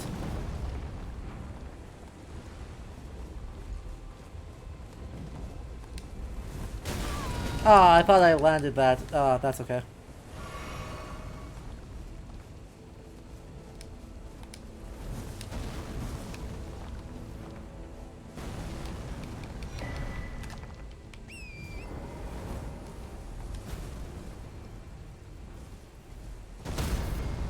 Ow. Yep, still hurts. Spoilers.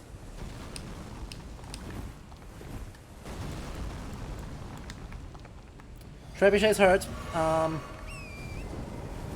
I hate to be the one to tell you all, but trebuchets are very good, and they very hurt. Yes. Elias, you are absolutely correct. The name of the plateau is High Plateau.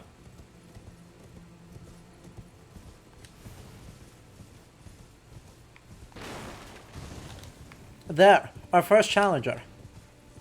Forward!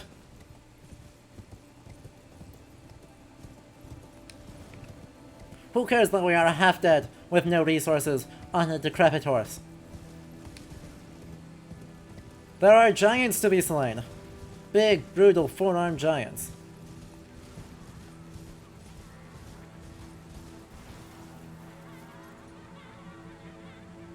Is this a Dancing Plague reference?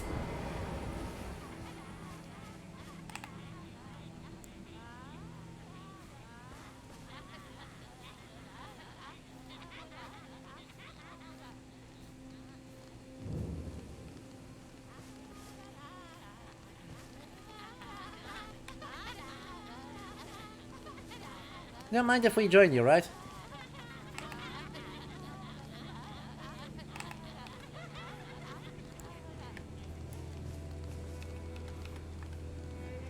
Just stay out of my way.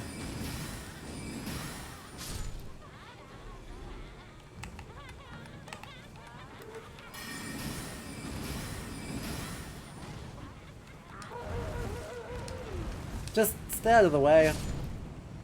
Sorry.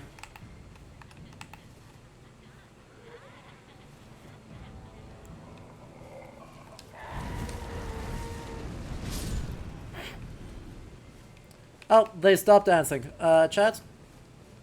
I regret to inform you that they have stopped dancing.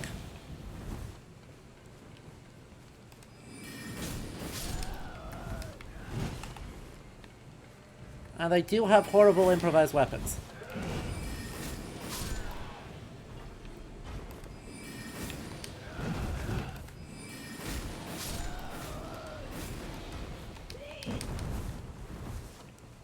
I'm out of money, or I'm out of oomph even for that. That's fine. This is fine. This is all fine. Everything's on fine. Everything's fine.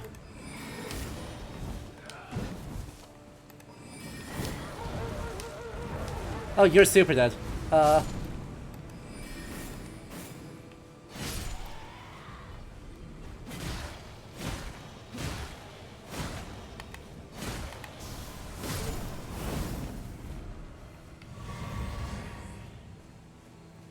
You didn't get those weapons? Well, at least one of them looked like it was a sickle. Right. So that's something. Oh. Oh, they just murdered a...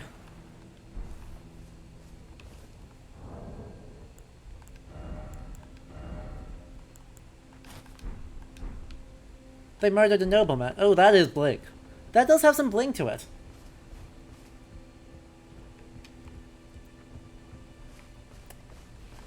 But, okay. I appreciate the folk dance.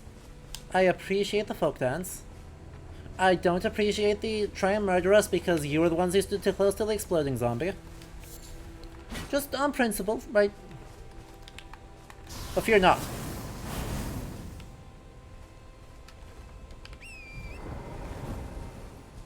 We have more important things to take care of. Fourth.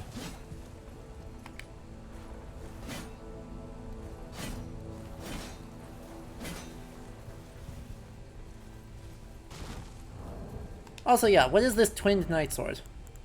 Is this a twin blade, or is this... Oh, we have a cross naginata. That's exciting. Are these two swords, or is this a twin sword?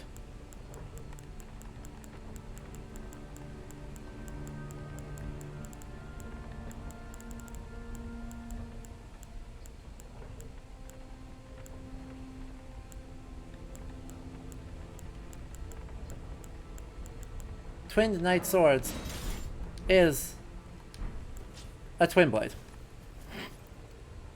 Oh.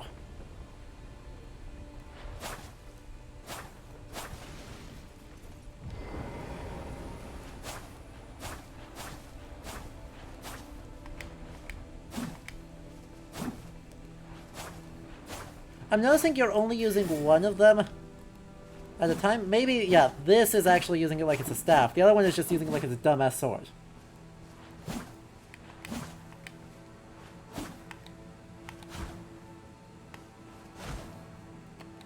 Doesn't even use magic. Its combat art literally doesn't even use magic. It's just spin to win.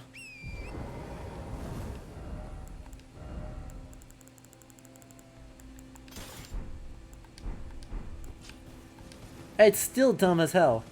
Also, it is clearly a... yeah, it is clearly two museum piece swords just mushed together. Because it felt like it.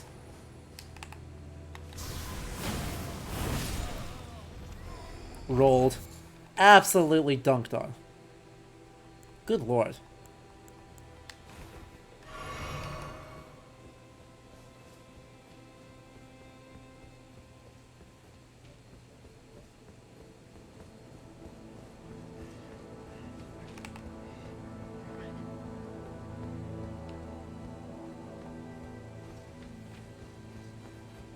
Put on a Red Hood, become Darth Maul? There absolutely is a Darth Maul build. Hey. You feeling okay?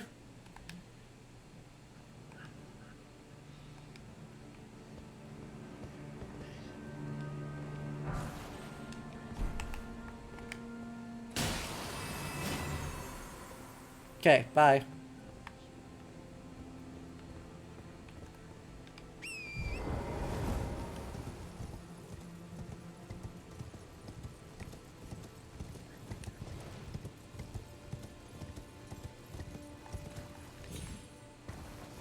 That's fine. There's no universe in which exactly one... There's no universe in which one hit is enough to actually... complete... Oh, great.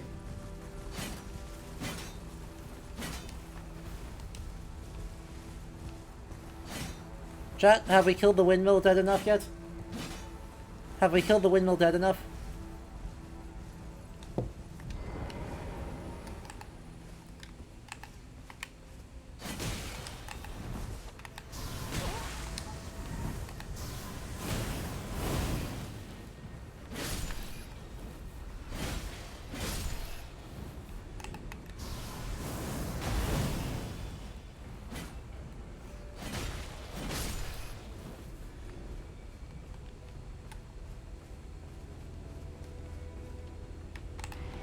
Heck, big rat.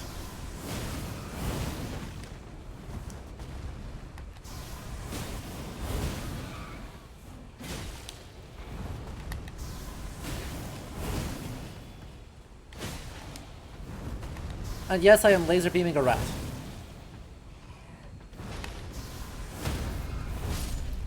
Excellent. Excellent stuff, laser beaming a rat.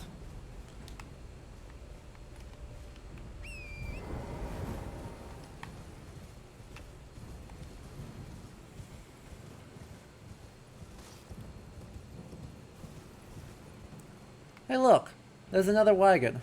I wonder if I could steal what's on it. I can definitely steal what's on it. Who am I kidding? Yeah, there's no way that actually killed him. Right, Peter, I don't make a habit of randomly attacking NPCs that I think are actually going to get mad at me. Hey look, more giants. Chat, shall we inflict the power of blue lasers on these giants too?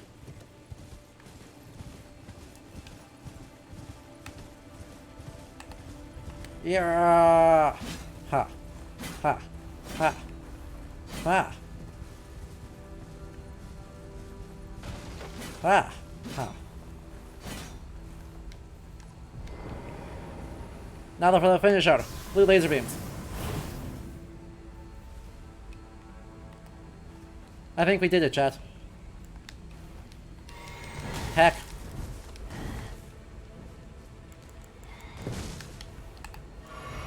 Is that a rib cage? Ma'am. Ma'am, is that a rib cage?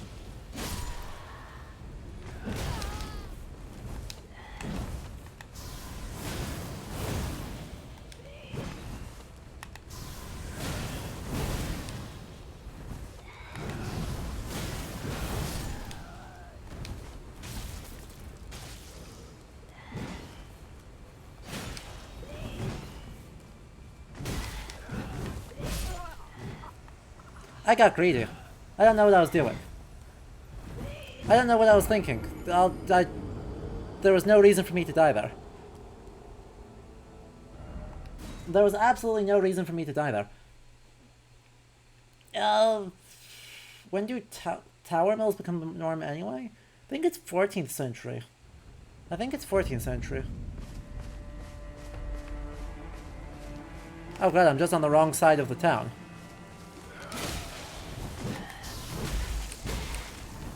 Ow. No, don't bite your arm. What make you think that was okay?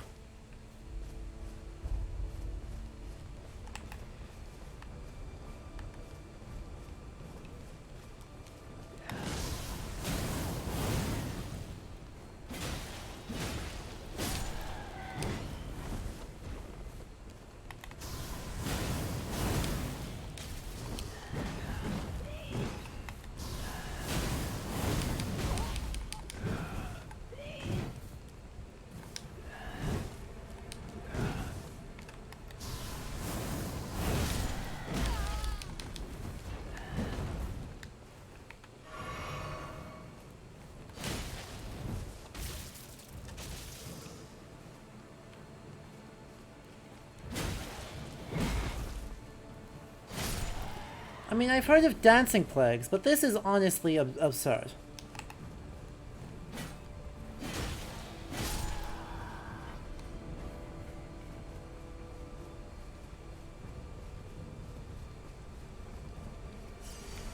Like, come on.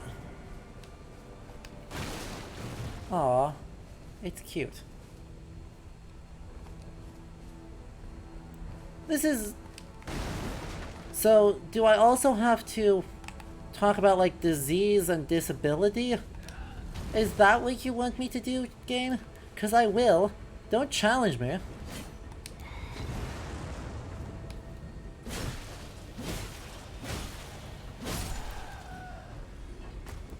If you think I've missed the fact that presumably they're trying to inflict me with Scarlet Rot, your fancy disease that justifies violence against them.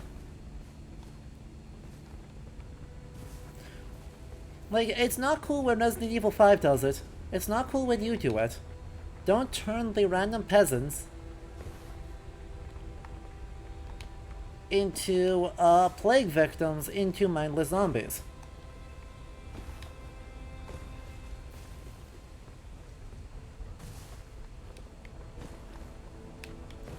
Like... You think it's cursed blood? Yay, that definitely makes it better. Okay. Fine. Have random fancy poison that turns people, that curses their blood so that they become mindlessly violent, and it justifies your, slaughter of women. Slaughter of peasant women who were in the middle of a festival. You understand how I'm not necessarily worried about the finer distinctions here.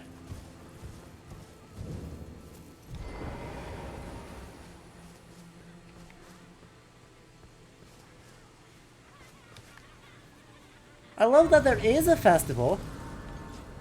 I hate how what they're doing with it. Right, the idea that here, in this clearly early modern village, there are people, especially, again, this would be a case where I would love to see not just women, I would love to see them create multiple genders, preferably more than two, but, you know, at least the different biological sex between so that you get the sense that this is not, oh yes, men fight, women dance. Right? The women stay home and hold a festival. But you can instead get, oh yes, this is a festival that everyone participates in. And everyone has a good time doing it.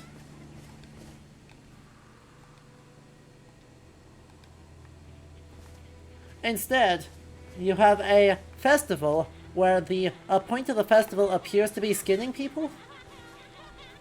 If that man just said it correctly, The point of the festival is let me skin you. Also, they're crazy. Look, they've got the red crazy eyes.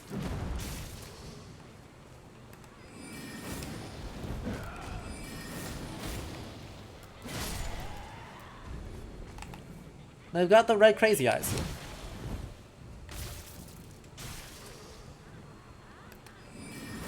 And so, right, we're supposed to read the festival as horror?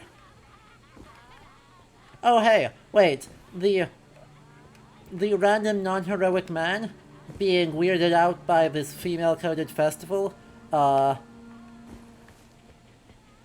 accusing it of being witchcraft, involving skinning? What? What? I've never heard that narrative before. Of course it's supposed to be a creepy... Right? I mean, it is going for the American Gothic creepy rural cult. But... my point is not that this is non-historical, but rather that this is stupid. Right? There is no reason to be historical here. Because the idea that that is all you are doing with festivals is dumb as hell.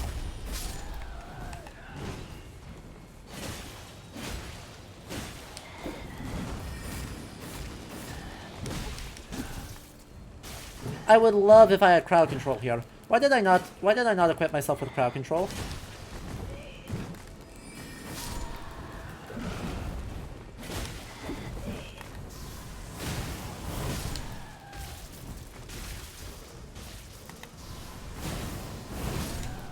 I was hoping one of those would land. Oh well. I'll take that trade.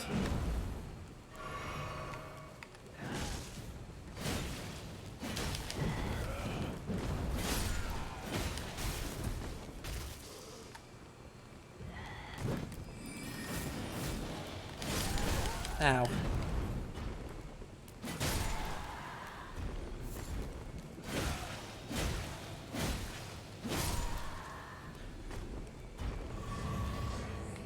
Especially, right, something can be historical and can also be kind of stupid. Doubly so when that involves, the objectification, i.e. the turning into mindless violence, mindless other and from thence mindless violence, of not only one of the few bits of culture we see, but of culture that is clearly derived from, historical question mark events like the dancing plagues.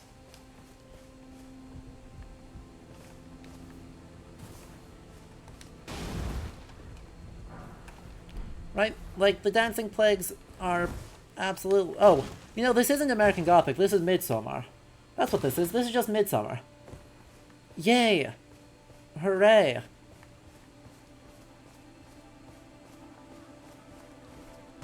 What if we took literally all of the nuance out of it so that you can murder the entire cult of Midsommar?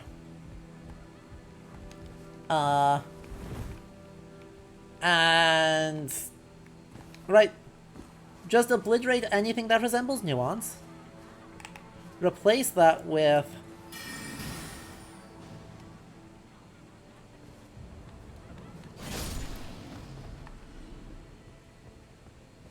replace things that may have once been nuanced with how do we justify this violence? And then you justify the violence. And then you're good to go.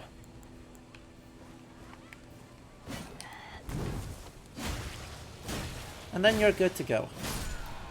Completely, totally, utterly. But right. Right, the fact that there's dancing associated suggests also reference to things like the dancing plague, and then the spewing of blood suggests Black Death. Right? Right, it's entangling festivals, dances, and plague. To which point, these folks need to be read as diseased instead of as...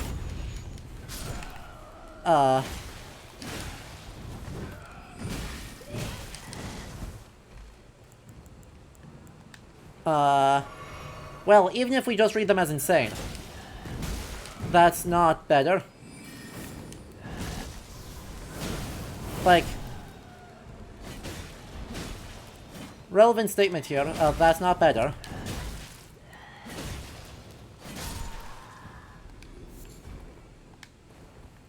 Saying, you know, whether you call it physical disease or mental illness, does not make the fact that we are, like, the only real option for progression is doing violence against them any comfier. Turns out I don't love that. I'm still participating in it because that's what the job is, right? The game's mechanics give you the options of interacting with the world of be violent, give Bach golden needles. That is the sum total of interactions with the world. Right, you could totally run past them. But, right, reward systems say, you know, you are able to do this violence consequence-free, and any punishment for this violence, is not going to be on you. Right? The player is not punished for being violent unless if they're bad at it. Right? The player is not punished for doing violence unless if they are bad at it. If you are sufficiently good at doing violence, literally nothing in the world punishes you.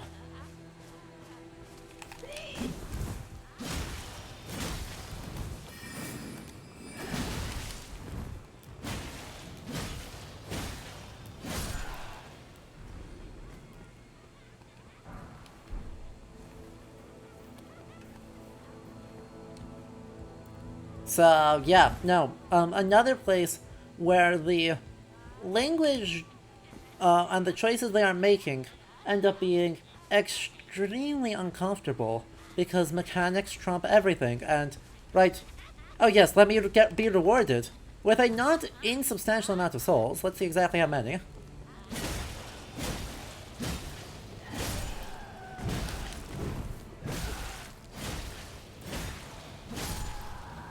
$279? You know, not bad. Not a ton of souls, but not a terribly low number either. Right, not exactly a terribly low number of souls. So yeah, I mean, you can run past them. Except for the ones that you can't, because they're just going to aggro on you. But right, you can run past every soldier. You can run past every soldier in Elden Ring. And not be punished for it. That doesn't mean that the game's not violent.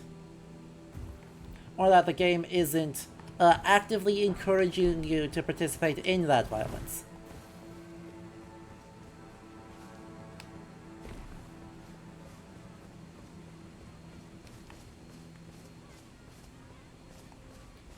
Right, and yeah, they don't even give you farm implements, right? They have improvised weapons. A club that is literally a skull. Something that is made out of... Hey. What's up? Oh. Oh.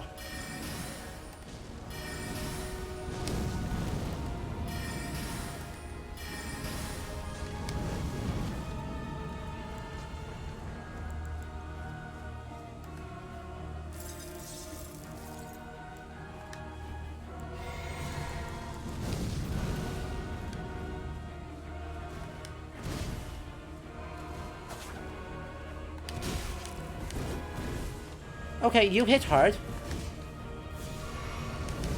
For the record, you hit extremely hard.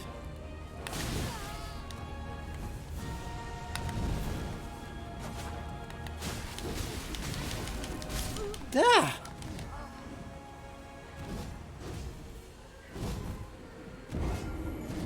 I was not expecting to run into one of you. I was not expecting to run into one of you.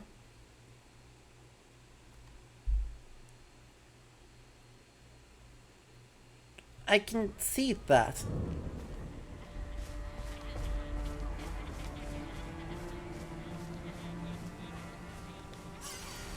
And so I assume we are blaming, you know, the Godskin, or we're blaming the Godskins for, everything about this, right?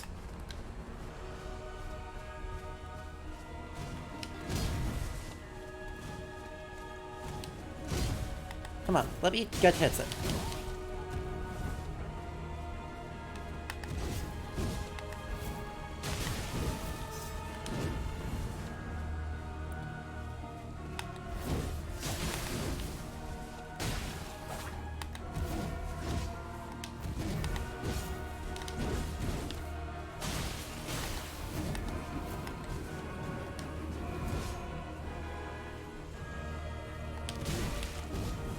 Heck.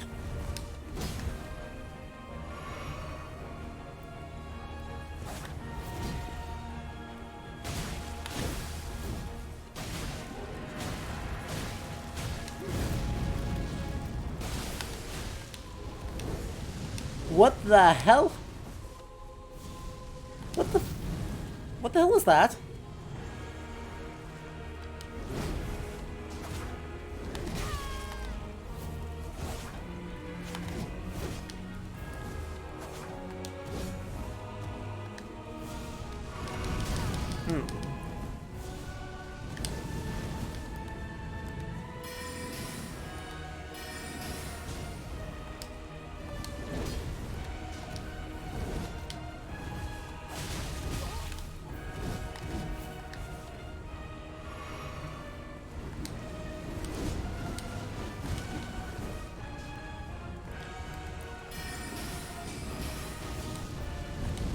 Ow.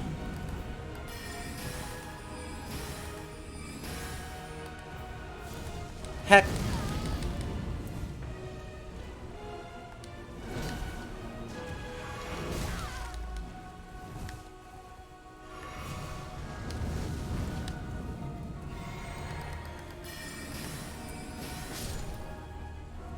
Rolled.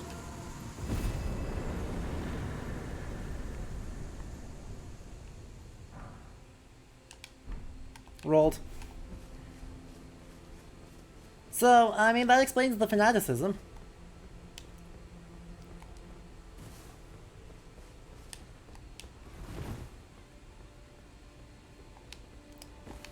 That explains the fanaticism and possibly the insanity. Exactly. This dude, ultimately, the best way to say it is it's just a shame. I would love to see them experiment with the Souls-like formula in ways that actually actively challenge that, instead of just go like, yeah, that's fine. That's fine. Because, I mean, well, it's not really the end of the world by any metric. It is kinda sad.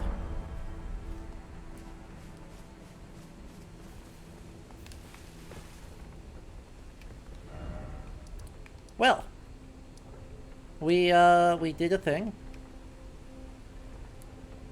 I think that's a good place to end up. I mean, we can't enter the windmills. We can inflict them with blue lasers. I mean, that's close enough to the same thing, right?